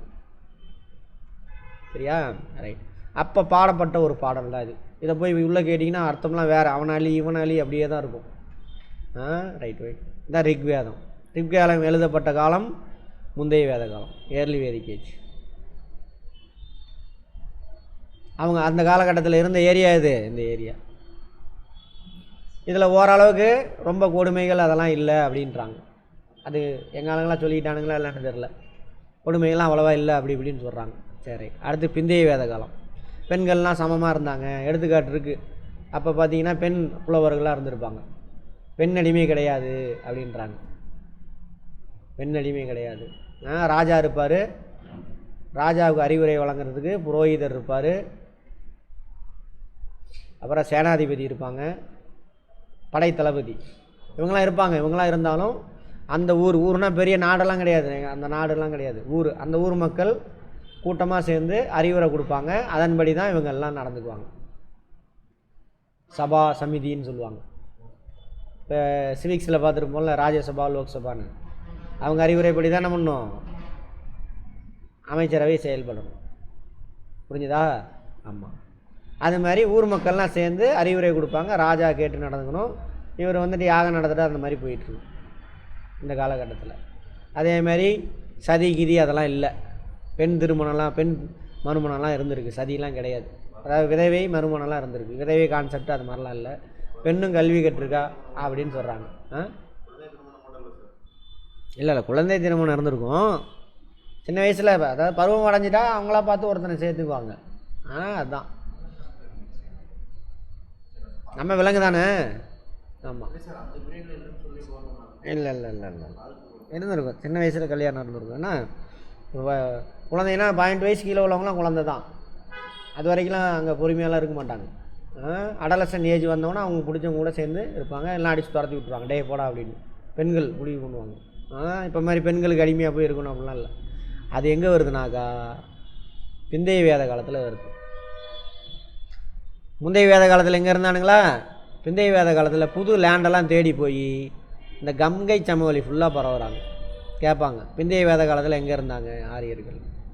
ஆரியன்னா இப்போ ஆரியர் மட்டும் இல்லை, அவன் வந்து சேர்ந்து அங்கே இருந்த திராவிடர்கள் ஆரியர்கள்லாம் கலந்து கலவையாயிட்டாங்க. பட் கடவுள் பேரை சொல்லி அங்கே அடிமைப்படுத்துகிறாங்க. அங்கே தான் மேட்ரு. ரைட், இது ஃபுல்லாக பரவுறாங்க. கங்கை சமவெளியில் பிந்தைய இடைக்கால இந்தியாவுக்கு தான் பரவுறாங்க. சரியா? ரைட். அப்படி பரவிட்டு இங்கே போனால் இதுக்கு முன்னாடி பழங்குடியின மக்கள் அங்கே வாழ்ந்துக்கிட்டு இருக்காங்க. அவங்கெல்லாம் அடித்து துரத்திட்டு அல்லது அவனை அடிமையாக்கி இங்கே உள்ள மரங்கள்லாம் வெட்டி, சரியா, இங்கே உள்ள மரங்கள்லாம் வெட்டி புதிய நிலத்தை கொண்டுட்டு வராங்க விவசாயத்துக்கு. அதுவும் இல்லாமல் 6 அமேசான் காடு மாதிரி இருக்குது, 6 ஓடிக்கிட்டு இருக்குது. வளமான மண் தண்ணி அந்த காட்டெல்லாம் அழிக்கிறாங்க. அழித்து விவசாய நிலமாக மாற்றுறாங்க. சூத்திரர்களாக அந்த வேலையை பண்ணுவாங்க. மந்திரவோதனம் பண்ண மாட்டான், ஏன்னா எனக்கு அந்த தொழில் இல்லை அப்படின்னு. அதை நான் செஞ்சேன்னா அடுத்த பிறகு நான் பண்ணியே போகிறப்பேன் அதுன்னு சொல்லி வச்சுருக்காங்க. புரிஞ்சுதா? அப்போ சூத்திரர்கள் வச்சு எல்லாம் க்ளீன் பண்ணிவிட்டு எல்லாம் ஏக போகமாக அப்புறம் பக்கத்து நாட்டை பிடிக்கிறது, அதை பண்ணுறது, இதை பண்ணுறது, லேண்டை பிடிக்கிறது. அப்போ பிடிக்கணுன்னு போனாங்க யாகம் நடத்துறது. யாகம் நடத்தும் பொழுது என்ன பண்ணுறது, பலி குதிரை மாடு எல்லாத்தையும் வெட்டி யாகத்தில் போட்டு நல்லா சாப்பிட்டு யாக போகமாக இருக்கிறது. டெய்லியும் யாகம்தான். அப்போ கால்நடையெல்லாம் அழிஞ்சிட்டு வருது ஒரு ஸ்டேஜில். ராஜாவுக்கு அதிக வரி வருது. ராஜாவும் அவர் தனியாக செய்ய முடியாது. இங்கே மாதிரிலாம் ராஜா என்ன சொல்கிறாரோ அதுதான் நடக்கும். இங்கே பார்த்தோம்லையே அந்த சபா சமிதி அதெல்லாம் சும்மா டம்மி ஆயிடுச்சு. சபா சமிதி இவங்க சொல்கிறத அவங்களாம் கேட்குற மாதிரி இருந்தது. மக்களோட இது சபா சமிதி இதெல்லாம் வலுவில் வந்து போச்சு. இவர் ஆட்டையை போட்டார். கடவுளோட இது, நான் கடவுளை கூட தான் நான் பேசுவேன், நான் சொல்கிறது தான் ராஜா கேட்கணும். நான் சொல்லலை, கடவுளை என்கிட்ட சொல்கிறாரு. ஓ ஜூ பா அப்படிலாம் சொல்லி கடவுள் பேசுகிறார். இப்போ கூட இந்த ஒரு டிவியில் ஒரு அம்மா பேசுது பாருங்கள், அந்த அம்மா பேசவே பேசாது, பின்னாடி வாய்ஸ் மட்டும் வரும். சொல்லுங்கள், நான் தான் கடவுள் பேசுகிறேன் அப்படின்னு. இப்பயே இதெல்லாம் நடக்குதுண்ணா. 2000-4000 வருஷத்துக்கு முன்னாடி எப்படி இருந்துருக்கோம். ஏமா உண்மை வரலாறு, வேறு வழி இல்லை. சரி, வேறு வழி இல்லை, இதுதான் உண்மையான வரலாறு. போய் செக் பண்ணிக்கங்க. அதை விட்டுருங்க, அதெல்லாம் சின்ன போஸ்ட்டு. கிராமத்தில் தலைவர் கிராமினி, அதை விட்டுருங்க. அடுத்தது கவனிங்க, அது கிராமத்தில் தலைவர். அப்போ என்ன பண்ணிட்டான், இவன் கடவுளை பேரை வச்சு எல்லாத்தையும் அடிமையாக்கி இவர் மட்டும் எந்த வேலையும் செய்ய மாட்டார். அவங்க வீட்டில் அவங்க பெண்கள் எல்லா வேலையும் செய்வாங்க. மற்றபடி வெளியில் உணவு கூட இருப்பிடம் எல்லாமே எல்லாம் செஞ்சு கொண்டு வந்து போட்டுருவாங்க. எனக்கு கொடுத்துடணும். எங்கே மாறுது அது? இங்கே தான் ஜாதி உருவாகுது. அங்கே உருவானதான் வட இந்தியாவில். எப்போ? பிந்தைய இடைக்கால இந்தியாவில். அவன் ஜாதிக்கு என்ன வேலை கொடுத்துருக்கோ அவன் அந்த வேலையை செய்யணும். அங்கே தான் என்ன வருது, 4 வருணம் வருது. பிராமணா, சத்ரியா, வைசியா, சூத்ரா அப்படின்னு பிரிக்கிறாங்க. இங்கேயே வந்திருக்கும் அது. ஆனால் இங்கே என்னென்ன பண்ணியிருப்பாங்க அப்படின்னு சொல்கிறாங்கன்னா, ஒரு சிலர் சொல்கிறாங்க இந்த செட்டப் இங்கேயே வந்துருச்சு, அந்த கிராமத்தில் 100 பேர் இருக்கான்னு வச்சுக்கோங்க, கொஞ்சம் மூல சிந்தனை அறிவாளி இந்த மாதிரி இருக்கிறவனுக்கு இது கொடுத்துருவாங்க. என்ன தொழில்? பிராமண தொழில். பிராமண தொழில்னால் யாகம் நடத்துறது, அந்த மாதிரி வேலையை செய்யணும் மக்களுக்காக. அடுத்தது 10 பேர்னு வச்சுக்க, அங்கே அனுப்பிடுறாங்க. உடல் வலிமை, அடுத்தவங்க கூட சூப்பராக சண்டை போடுவான். அந்த மாதிரி உள்ளவனை என்ன பண்ணுவான், நாட்டை பாதுகாக்கிறதுக்கு அனுப்பிடுவாங்க. அதான் சத்திரிய தொழில். நல்லா பேசுவான். அது மாதிரி ஒரு 20 பேர்த்த அங்கே அனுப்பிடுவாங்க. அவன் நாட்டை பாதுகாக்கிறது, எல்லையை பாதுகாக்கிறது அவனோட வேலை. நல்லா பேசுவான், திறமையாக பேசுவான், ஒருத்தனை கன்வின்ஸ் பண்ணுவான். அந்த மாதிரி என்ன பண்ணுவான், வியாபாரத்துக்கு அனுப்பிடுவான். அவன் தான் வைசியா. அடுத்தது அது ஒரு 10 பேர் அனுப்பி விட்ருவாங்க. 20 பேரே இருக்கட்டும். இங்கே 50 பேர் போயிட்டானா மிச்சம் 50 பேர் என்னது, மற்ற எல்லா வேலையும் செய்யணும். அவன் தான் யார், சூத்திரர். அப்புறம் காலப்போக்கில் போக போக என்ன ஆகுது, சூத்திரர். பஞ்சமி அப்படின்னு ஒரு கான்செப்ட், பஞ்சமர். இவனுக்கு அடிமையாக இருக்கிறான் அவன், பஞ்சமர். அப்போ பிராமணன் சொல்லுவான் இல்லையா, பிராமணால் இவன் மட்டும்தான் எந்த வேலையும் செய்ய மாட்டான், மற்ற எல்லாரும் வேலை செய்யணும். இவன் பாதுகாப்பு கொடுக்கணும், இவன் அவன் ஊரில் விளைவிச்சதை கொண்டு போய் விற்றுட்டு வரணும், இவன் எல்லா வேலையும் ஊரில் செய்யணும், இவன் அவனுக்கு அடிமையாக இருக்கணும், இவனுக்கு வேலையெல்லாம் செஞ்சு கொடுக்கணும். இதில் பெண்கள் எல்லாருமே அடிமை. ரைட்டு. முந்தைய வேத காலத்தில் எப்படி இருந்ததுன்னு சொல்லிடுறான். இது திறமையின் அடிப்படையில் பிரித்து கொடுத்ததாகவும், திறமை அடிப்படையில்னா 100 பேர் இருக்கான்னு வச்சுக்கோங்க. இப்போ என் பையன், இப்போ நான் என்ன பண்ணுறேன், நான் பிராமண தொழில் செஞ்சுக்கிட்டு இருக்கேன். எனக்கு 4 குழந்தை பிறக்கிறான். அதில் ஒரு குழந்தை என்னைய மாதிரி அறிவாளி, அவனை பிராமண தொழிலுக்கு அனுப்பிடுவாங்க அப்படின்னு சொல்லிக்கிறாங்க. இப்போது இன்னொரு குழந்தை சொல்கிற வேலையை செய்வான், அவனை சூத்திர தொழிலுக்கு அனுப்பிடுவாங்க. இன்னொரு குழந்தை நல்லா வாய் பேசுவான், அவனை வைசியனை அனுப்பிடுவான். இன்னொருத்தன் வலிமையானவன் இந்த தொழிலுக்கு அனுப்பிடுவான். அதேமாரி சூத்திர தொழில் ஒருத்தன் செஞ்சுக்கிட்டு இருக்கிறான், என் ஃப்ரெண்டு குப்புசாமின்னு வச்சுக்குவோம். அவனுக்கு அதேமாரி 4 குழந்தை, 4 குழந்தையும் அறிவாளியாக இருக்கான். அப்போ அவன் குழந்தை எங்கே போகும், பிராமண தொழிலுக்கு போகும். அப்படி இருந்துன்னு இப்போ மாற்றுறாங்க கொஞ்சம் கொஞ்சமாக. ஆமாம். ஆனால் இந்த செட்டப் அப்பயே உருவாயிருச்சு. சரியா, ரைட், ஓகே, அப்படியே வச்சுக்குவோம். அப்போ பிறப்பின் அடிப்படையில் கிடையாது. எங்கே முந்தைய வேத காலத்தில் பிறப்பின் அடிப்படையில் தொழில் கிடையாது, திறமையின் அடிப்படையில் பிரித்து கொடுத்தாங்க. அது அப்படியே எங்கே மாறுது, பிந்தைய வேத காலத்தில். இங்கே தான் நம்ம இந்தியாவுக்கு பிடிச்ச இப்போ உள்ள கெட்ட விஷயம்லாம் இங்கே தான் இருக்கும். பிறப்பின் அடிப்படையில் மாறுது. அப்போ தான் என்ன ஆகுது, ஜாதி கொடுமை வருது, வன்கொடுமை வருது. ஆமாம் அங்கங்கே இருக்கணும், நீ தூரமாக 10 அடி தள்ளி நிற்கணும், 100 அடி, நீ 10 அடி தள்ளி நிற்கணும், நீ 2 அடி தள்ளி நிற்கணும். இப்போ ரீசெண்டாக இங்கேயே நடந்தது. ராமர் கோயில் திறந்து வைக்க ராஜா உஜான் போனார்ல, நான் தான் சிலையை எடுத்துகிட்டு போய் பிரதிஷ்டை பண்ண போகிறேன்னாரு. இவரை சிலையை தொட விட்டாங்களா, மோடிஜியை பக்கத்துலேயே பக்கத்தில் விட்டாங்க, அவ்வளோதான், தொட விடல. எல்லாம் இல்லை, அது வேறு வழி இல்லை. அவர் நிறையா வேலை செஞ்சிட்டாரு, திரும்ப அவர் ஆட்சிக்கு வரணும், அப்போ தான் நமக்கு நிறையா நல்லது கிடக்கும் அப்படின்னு. அப்புறம் பிரசாதம் கொடுத்தாங்க, தொடவே இல்லை. அவர் பிரசாதம் அப்படி தூக்கி போட்டார், கை கட்டிட்டு நின்னார்.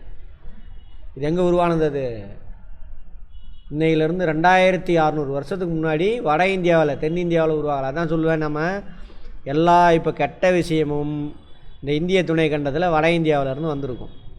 இப்போ வரைக்கும் நல்ல விஷயம்லாம் தென்னிந்தியாவிலேருந்து போயிருக்கும். பக்தி இயக்கம் கூட ஒரு சில நல்ல விஷயம், எல்லோரும் சமம்னு ராமானுஜர்லாம் கோயிலுக்கு கூட்டிகிட்டு போவார். கடவுள் மேலே லவ் பண்ணு அப்படின்னு வரும், அது பண்ணாடி சொல்கிறேன், ஒரு பெரிய தாக்கம் வரும். இதெல்லாம் நடந்து இது ரொம்ப நாள் தொடரும். அப்புறம் புத்த மதம், சமண மதம் வரும். அப்போ அவங்கள வீழ்ச்சி அடைய வைக்கணும்னா அவங்கள்ட்ட இருந்து நல்ல விஷயத்தெல்லாம் காப்பி அடித்து எடுத்துக்கிட்டு அங்கே தான் பக்தி இயக்கம்னு ஒன்று வருது. ஏன்னா இவங்களுக்கு உருவ வழிபாடு கிடையாது ஆரியன்ஸுக்கு. ரைட், அப்போது அந்த மாதிரி வருது, பார்ப்போம். அப்போ ஜாதி கட்டமைப்பு இங்கே தான் வருது, இங்கே தான் ஆரம்பிச்சது. அடுத்தது இது வந்துச்சா, பெண்ணடிமை வந்துருச்சு, அவ்வளோதான். இங்கே தான் பெண்ணடிமையை முதல்ல உருவாக்குறாங்க. பெண் கல்வி கற்றுக்கக்கூடாது, இப்போ வரைக்கும் இருக்கா, அடுப்பு ஊதும் பெண்களுக்கு கல்வியாக தான் இருக்குது. அது அங்கே தொடங்கினது தான் 2600 வருஷத்துக்கு முன்னாடி வட இந்தியாவில். புத்த மத சமண மதம் வந்து அதை மாற்றுவாங்க, பெண் கல்வி கற்றுக்கலான்ட்டு. பெண் ஆணுக்கு அடிமையாக இருக்கணும், பெண்ணுக்கு சொத்தில் பங்கு கிடையாது. இங்கே பெண்ணுக்கு சொத்தில் பங்கு உண்டு முந்தைய வேத காலத்தில். பிந்தைய வேத காலத்தில் பெண்ணுக்கு சொத்தில் பங்கு கிடையாது. பெண்ணு வீட்டுக்காரன் இறந்து போயிட்டானாக்கா எரிக்கிற பழக்கம் யார்கிட்ட உண்டு, ஆரியன்ஸுக்கிட்ட. அந்த பெண்ணை எரிக்கும் பொழுது அந்த சிதையில் விழுந்து அந்த பெண்ணு சாகணும். எப்போ வரைக்கும் இருந்துச்சு, ராஜாராம் மோகன் ராய் காலம் வரைக்கும், 19ஆம் நூற்றாண்டு வரைக்கும் அது இருந்துச்சு, இன்னும் இருக்குது. பெண்டிங். அது தூண்டுதல் வந்து அவங்க அவ்வளோ சீக்கிரம் நம்ம விஷயத்தில் தலையிட மாட்டாங்க. இந்தியாவில் நடந்த விஷயத்தில் அவனுக்கு தேவை பொருள், இங்கேருந்து கொள்ளையடிச்சிட்டு போகணும், அதை வேலையை செஞ்சுக்கிட்டானுங்க. அவங்க வீட்டு பெண்மணி பாதிக்கப்படுறாங்க. யார், ராஜாராம் மோகன் ராய். அதை பார்த்துட்டு தான் அவர் வந்து கொந்தளிக்கிறார். அவங்க அப்போது ஆட்சி செஞ்ச இங்கிலீஷ்காரன்ட்ட சொல்லி, அதுக்கு பேர் என்னது, சதி. தமிழில் உடன்கட்டை ஏறுதல்.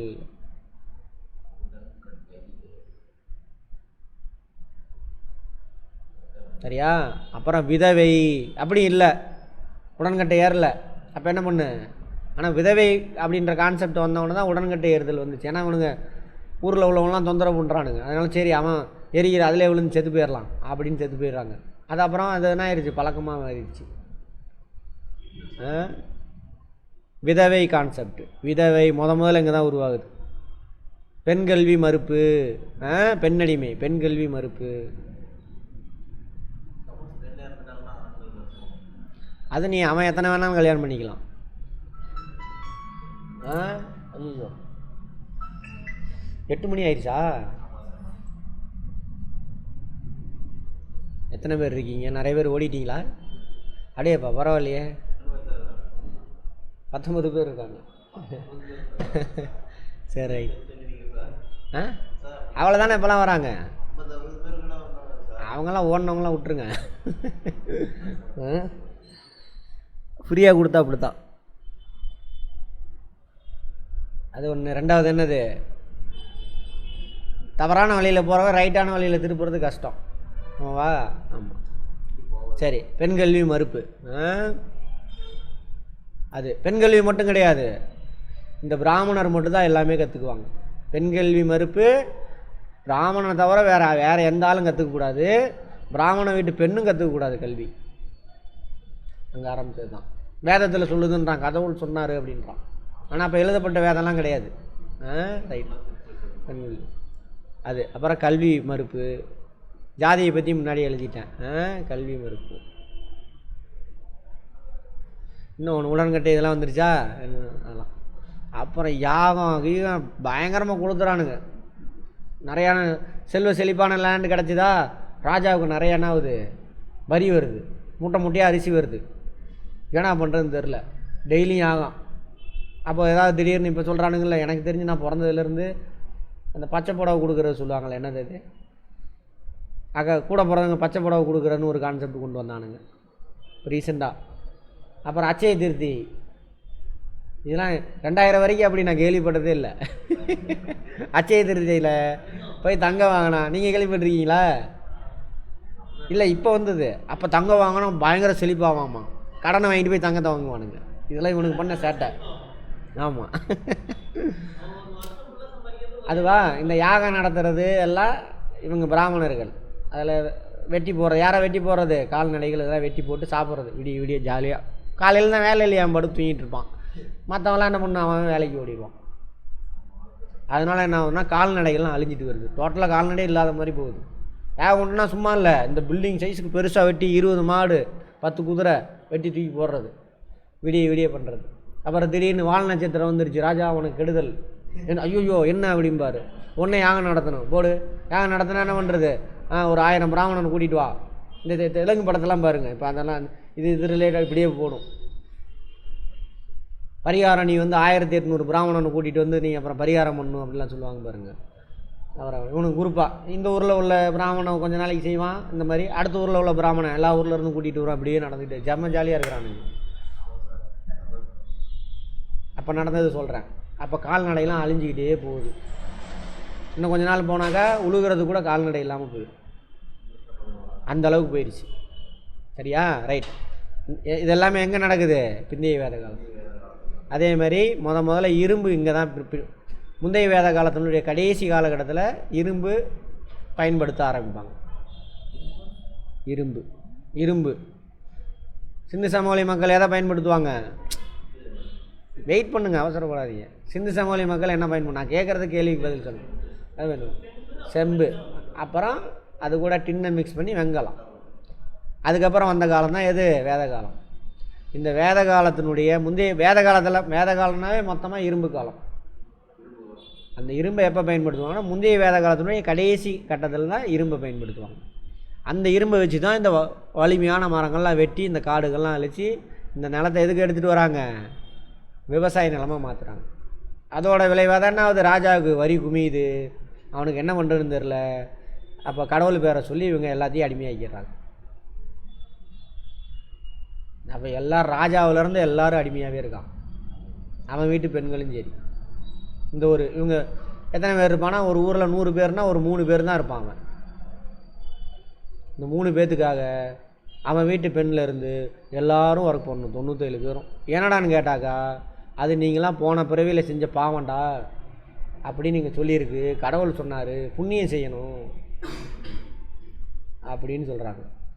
இதெல்லாம் இங்கே தான் உருவாது. எங்கே? பிந்தைய வேத காலம். எத்தனை வருஷம்? அவன் சூத்திரன், சாரி சத்திரியன். ராஜாலாம் இப்போ பிராமணன் கிடையாது. பிராமணன் ராஜா வாங்க முடியாது, நல்லா தெரிஞ்சுக்கணும். சரியா? சத்திரியன் தான் ராஜா வாங்க முடியும். அதுமாதிரி வைசியன் சத்திரியன் வாங்க முடியாது, சூத்திரன் சத்திரியன், அதாவது ராஜா வாங்க முடியாது. புரிஞ்சுதா? ஆமாம். பிராமணனும் ராஜா வாங்க முடியாது. ஆனால் நடுவில் பிராமணன் ஆகிருப்பான்.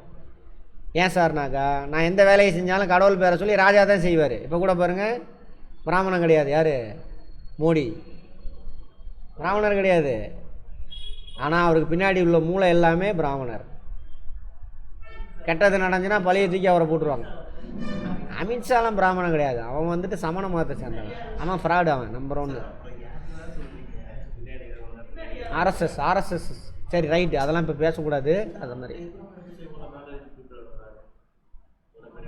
அதுக்கு பின்னாடி என்ன வேலை நடக்குதுன்னு பாருங்கள்.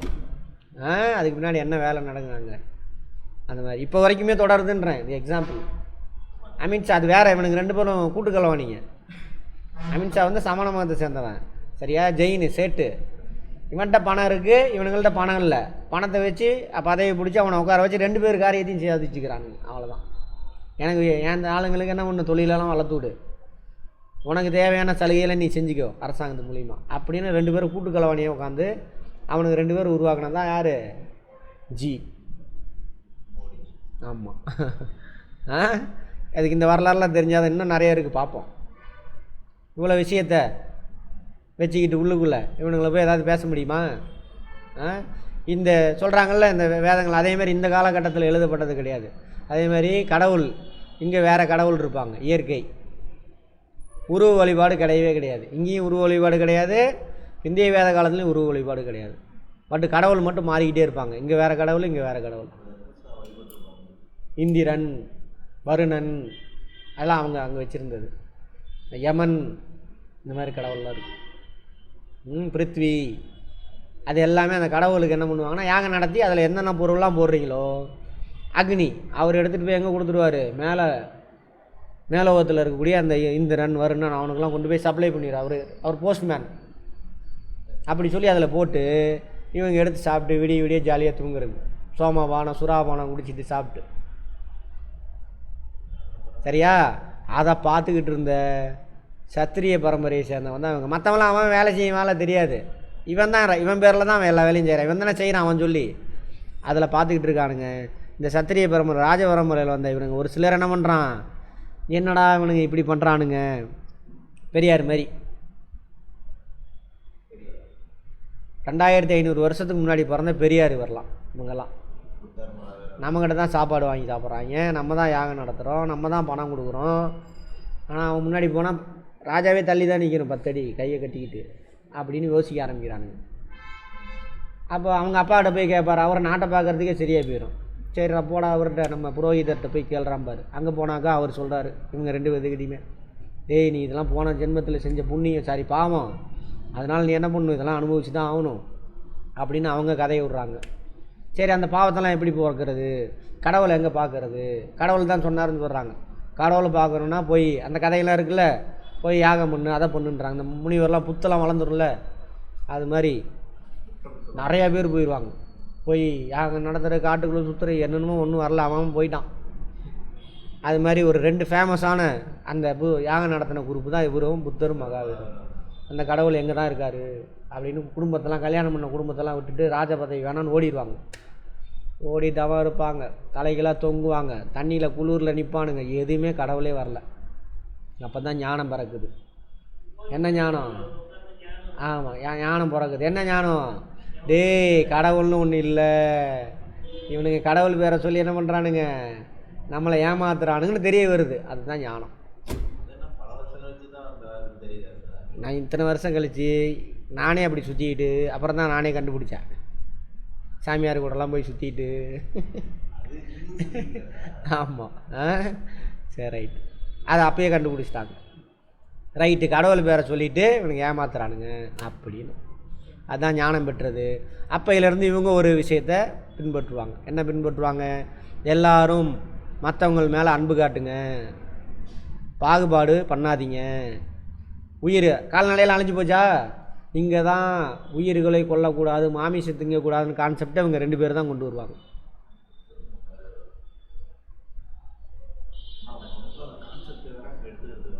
சரியா? ஆனால் அவங்க வந்துட்டு இவர் ரொம்ப தீவிரமாக போயிடுவார் மகாவீரர். ஏன் அப்படின்னு பார்ப்போம். ஏன் அப்படின்னா இன்றைக்கே சொல்லி முடிச்சிடுறேன். அது அப்படியே லைட்டாக போய் பல் விளக்கக்கூடாது, குளிக்கக்கூடாது. ஏன்னா பாக்டீரியா பல்லுலாம் இருக்கா, குளித்தா உடம்புலாம் பாக்டீரியா இருக்கா, அதெல்லாம் செத்து போயிடுமா. விவசாயம் செய்யக்கூடாது, அதனால தான் சேட்டுங்க இன்னும் விவசாயம் செய்ய மாட்டாங்க. ஏன்னா அங்கே உழுகும் பொழுது புழுகுலாம் பூச்சிலாம் இருக்குல்ல, செத்து போயிடும். அதனால் விவசாயம் செய்யாத அப்படிங்கிறாரு. அதனால் சேட்டுங்க இன்னும் வியாபாரம் தான் செய்வாங்க. ஆமாம், அந்த மாதிரி. ஆமாம், எல்லாமே பாவம் தான். அப்புறம் அந்த மாதிரி பண்ணுவாங்க. அப்புறம் அதை சொல்லிட்டார் அவர், சாப்பிடாமல் இருந்துன்னா நல்லதுன்றார். ஏன்னா விவசாயத்தில் வந்தது தான் நாங்கள் புழுவெலாம் செத்து வந்தது தான் அந்த சாப்பாடு சாப்பிட. அங்கே தான் உண்ணாவிரதம் கான்செப்ட் அந்த ஆள் தான் கொண்டு வர்றாரு. இதெல்லாம் அப்புறம் பின்னாடி வந்து இவங்க காப்பி அடிச்சுக்குவாங்க. சொன்னால இவங்கெல்லாம் அழிப்பாங்கன்னு, அங்கே உள்ள நல்லதெல்லாம் இவங்க திருடிக்குவாங்க. திருடிக்கிட்டு நல்லதில்லை ஓரளவுக்கு மக்கள் எல்லாம் ஏற்றுக்கிட்டதெல்லாம் உருவிடுவாங்க. இங்கே தான் புலால் உண்ணக்கூடாது கான்செப்டே இங்கே இருந்து தான் வரும், அதுக்கு முன்னாடி கிடையாது. சரியா? Right right. அப்புறம் இவர் ஓரளவுக்கு நார்மலாக இருப்பார். கொன்னா பாவம் தின்னா போச்சு அந்த கான்செப்ட். நீ ஏன் இந்த உயிரையும் கொள்ளாத, செத்து போச்சுன்னா சாப்பிடு. சரியா? பழமாக பறித்து சாப்பிடு அப்படிம்பார். இவர் மகாவீரர், பழத்தை கூட பறிக்காத, அது உயிர். இளநீ பறிக்காத, அது உயிர். அதுவாக விழுந்துச்சுனாக்கா எடுத்து சாப்பிடு அப்படிங்கிறார். சரியா? அதனால் உண்ணாவிரதம் இருந்து ஜாவார் மகாவீரர்லாம், சரவண பெலகுலாவில் அவரோட சீடர்கள். அதனால தான் சமண மதம் அவ்வளோ சக்ஸஸ் ஆகலை. இன்றைக்கி வரைக்கும் 2 மதம் இருக்குது. இதில் புத்த மதம் உலகம் ஃபுல்லாக பரவி இருக்கு. ஆனால் மாடரேட்டாக இருக்கும் ஓரளவுக்கு. சமண மதம் இருக்கு இல்லையா, இது வந்து ரொம்ப சிவியராக இருக்கும். சாப்பிடாதங்கிறாரு, சாப்பிடாமல் இருந்து செத்தினா புண்ணியங்கிறாரு. அடப்பாவி. ஆமாம், அதனால் நிறைய பேர் ட்ரெஸ் போடாதங்கிறாரு. அதுவும் வட இந்தியாவில் குளிர்.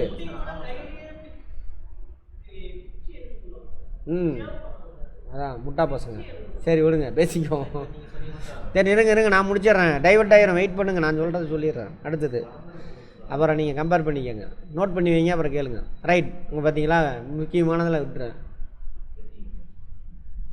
மகாவீரர் ஏதோ சொல்ல வந்தால் முடிஞ்சு போச்சு. சரி.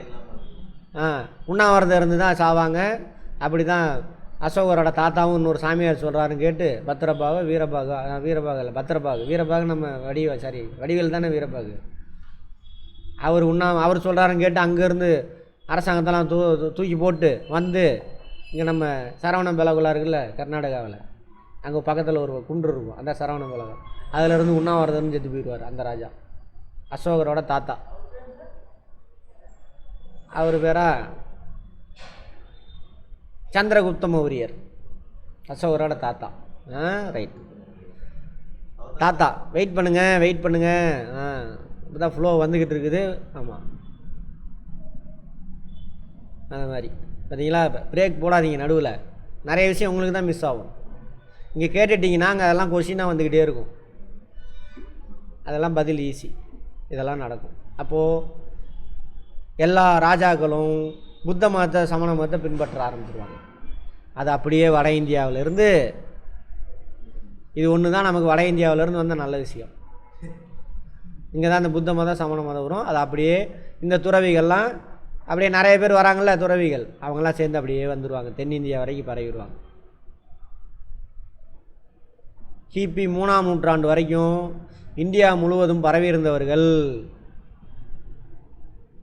இந்த புத்த மதத்தினரும் சமண மதத்தினரும். இவங்க எளிமையாக இருப்பாங்க, யாருக்கும் தொந்தரவு கொடுக்க மாட்டாங்க. அதேமாதிரி பெண்ணும் துறவி ஆகலாம், அவங்களுக்கு எந்த கட்டுப்பாடும் கிடையாது, அவங்களும் கல்வி கற்றுக்கலாம், எல்லாம் கொண்டு வருவாங்க. ஜாதி வேறுபாடு கிடையாது, சத்திரியன் தான் ராஜா ஆகணும்னு கிடையாது, யார் திறமை இருக்க ராஜா வைக்கலாம். அப்போ மக்கள்லாம் எதை பின்பற்றுவாங்க?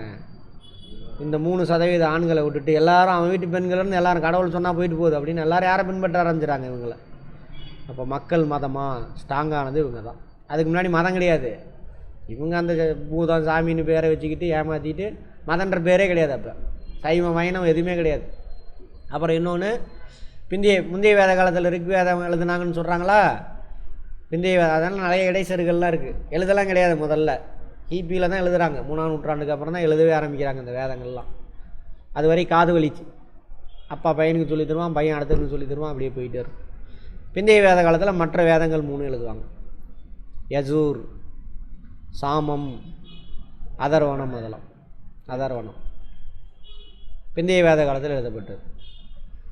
அதனால தான் முந்தைய வேத காலத்தை ரிக் வேத காலம்னு சொல்லுவாங்க.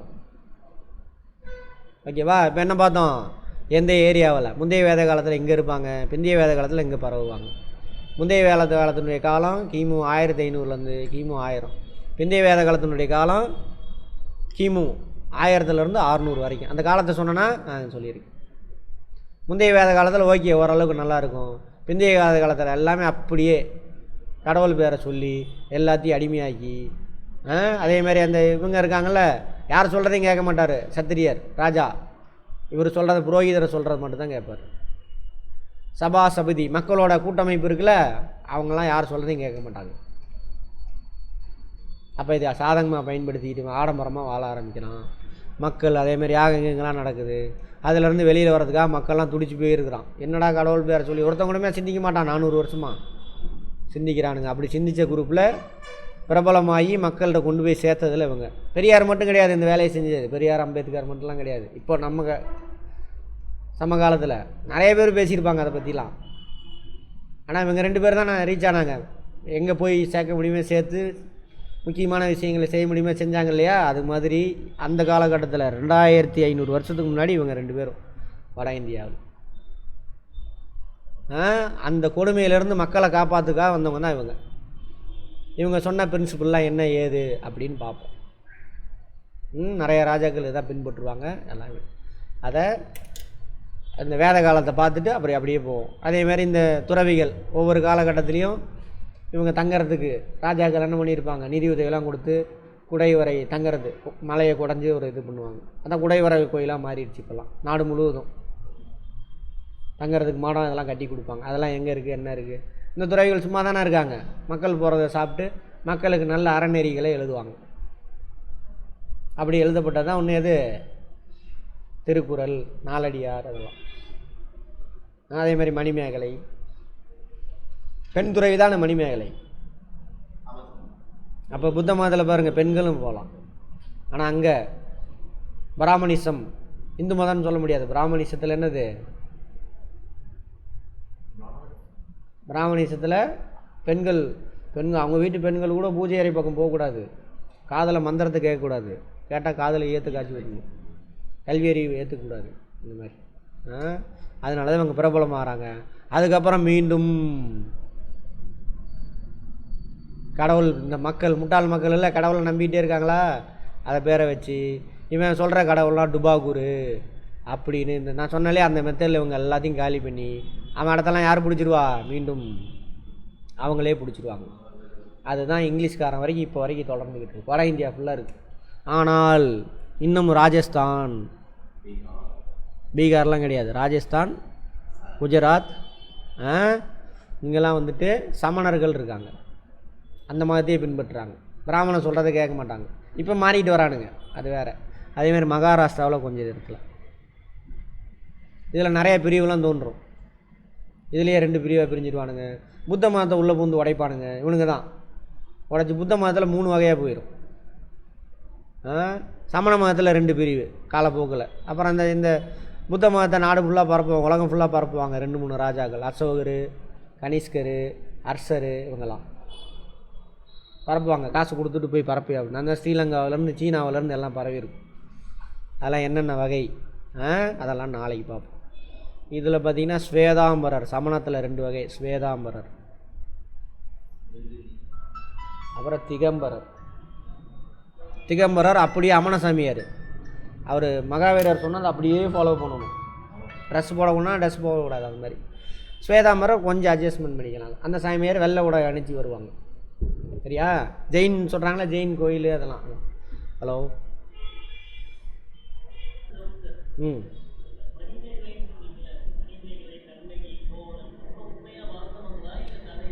இல்லை வாழ்ந்தவங்க அவங்களுடைய ஒரு சில விஷயம்லாம் ஒத்து போகும். சரியா? அதுக்கப்புறம் அதை எக்ஸ்ட்ரா ஃபிட்டிங்லாம் போட்டுருவான்.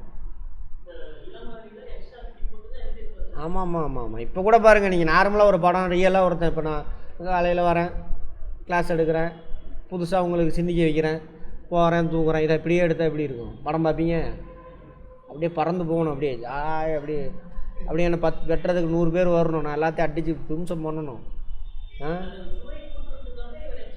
எக்ஸ்ட்ரா ஃபிட்டிங் போடுவாங்க.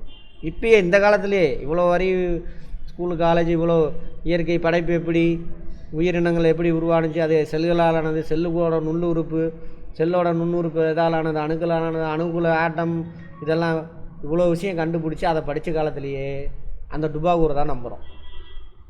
அப்போ 2000 வருஷத்துக்கு முன்னாடி அந்த மக்கள் எப்படி இருந்திருப்பாங்க? சரியா? இன்னும் பாருங்கள், மகாபாரதம் ராமாயணத்தெல்லாம் போட்டு கேட்டுக்கிட்டு இருக்கிறோம். அதெல்லாம் இந்த காலத்தில் கிடையாது. அது நடக்கிறதுக்கு ஏதாவது வாய்ப்பு இருக்கா? நடக்கிறதுக்கு வாய்ப்பு இருக்கா? வாய்ப்பே இல்லை. அதுக்கு எவிடன்ஸ் தேடிட்டு இருக்கிறானுங்க. எங்கேயாவது அது மாதிரி கிடைக்குமா, கீழடி மாதிரின்னு அதுக்கு 6000-7000 கோடி செலவு பண்ணிகிட்டு இருக்கிறானுங்க. ஐயோ, அந்த குருஷேத்திர போர் நடந்துச்சுல்ல, அதுக்கான ஆர்கியாலஜி எவிடன்ஸ் எதாவது கிடைக்குமான்னு பார்க்குறானுங்க. ஏன்னா எங்கள் ஆரிய பூமின்னு மாற்றுறதுக்கு கிடைக்க மாட்டேங்குது. எல்லாம் சன் டிவி கொண்டு ஓடிக்கிட்டு இருக்கு. ஏன்னா நீங்கள் பார்க்குறீங்க, அவன் காசு சம்பாதிக்கணும். நீ எதை நம்புறியோ அதை அப்படியே ஓட்டுவான். எல்லா ஊர்லேயும் இருக்கிறது யார்? அதுக்கப்புறம் அந்த பிராமணன், இந்த யார் வர இருங்க. அதாவது இப்போ எல்லா கிராமத்துலேயும் புத்த மத சமண மத துறவிகள் இருந்தாங்களே, அங்கே எல்லாமே இவங்க போய் அடித்து துரத்தி விட்டு நான் வந்து உக்காந்துக்கிட்டேன். அவன் இறந்த இடத்த பிடிச்சி கடவுள்கிட்ட, அவங்க பாரு அவர் அந்த ராஜா இந்த மாதிரி கோயில் கட்டியிருக்காரு, நீ என்ன பண்ணு அதோட பிரம்மாண்டமாக கட்டுங்கிறது. நான் உடனே ராஜாவுக்கு செஞ்சாக்கா, சரி கடவுளுக்கு செஞ்சால் நீ பயங்கரமாக ஜெயிப்ப, உலகத்தையே வெல்வாய், அதை வெல்வாய், இதை வெல்வாய், நீ தான் போட்டுருவா, சொர்க்கத்தை அடைவாய். அப்புறம் இன்னொரு விஷயம் சொல்ல மாட்டேன் பார்த்தீங்களா, நடுவில் பேசுனதுனால. அந்த யாகம் நடத்துகிறதே எதுக்கு அப்படின்னாக்கா, அப்போ தான் நீ வந்துட்டு புண்ணியம், அதாவது மோட்சம் அடைவாய். யார் யாகம் நடத்துறியோ அவன் தான் மோட்சம் அடைவாய். மோட்சம்னாக்கா இப்போ நீ வந்துட்டு அதாவது ஃபஸ்ட்டு சூத்திரம்னா பிறப்ப. சரியா? சூத்திர பெண்ணாக பிறப்ப, அப்புறம் சூத்திரனா பிறப்ப, அப்புறம் வயசு வீட்டு பெண்ணாக பிறப்ப, அப்போ வயசுனா பிறக்கணும்.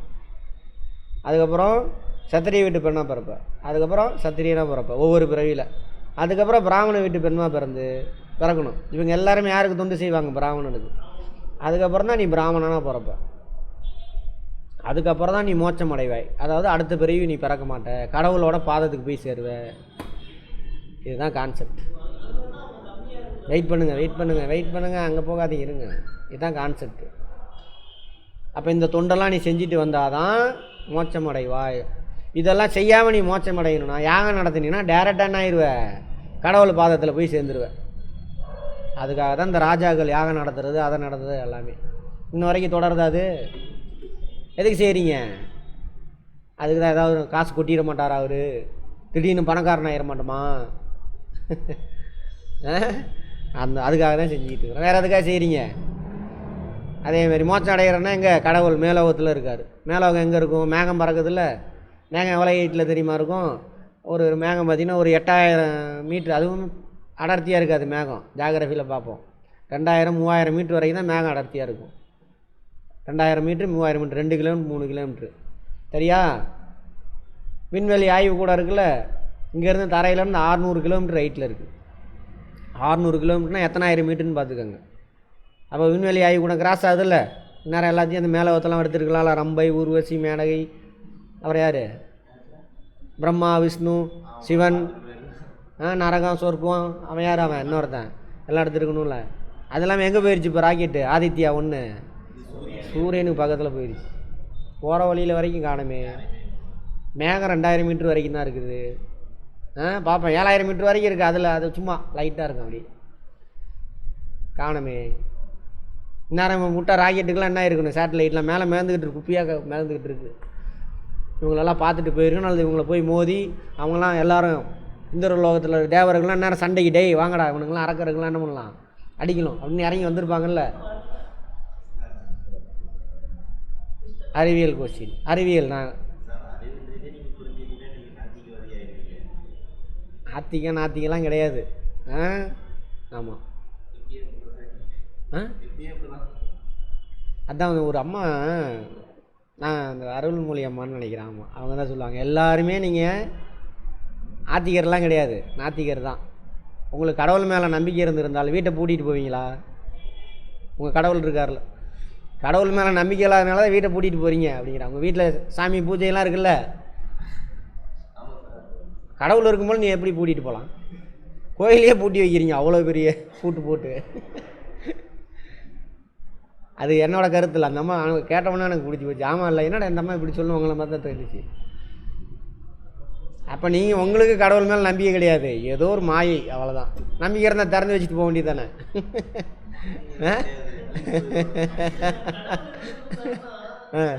சரி, அப்படியே தூக்கிட்டு போயிருந்தாலும் போஸ்டிங் வாங்கிக்கலாம்.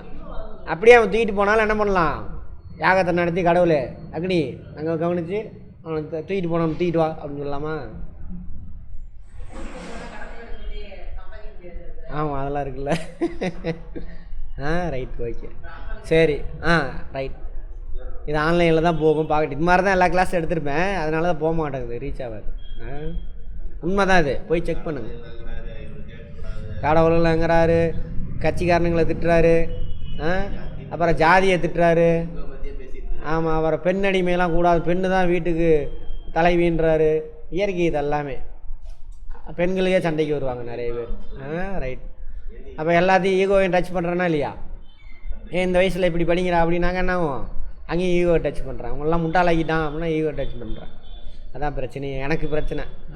Right, okay. எனக்கு ஒன்றும் இல்லை, சமூகத்துக்கு பிரச்சனை. பார்ப்போம்.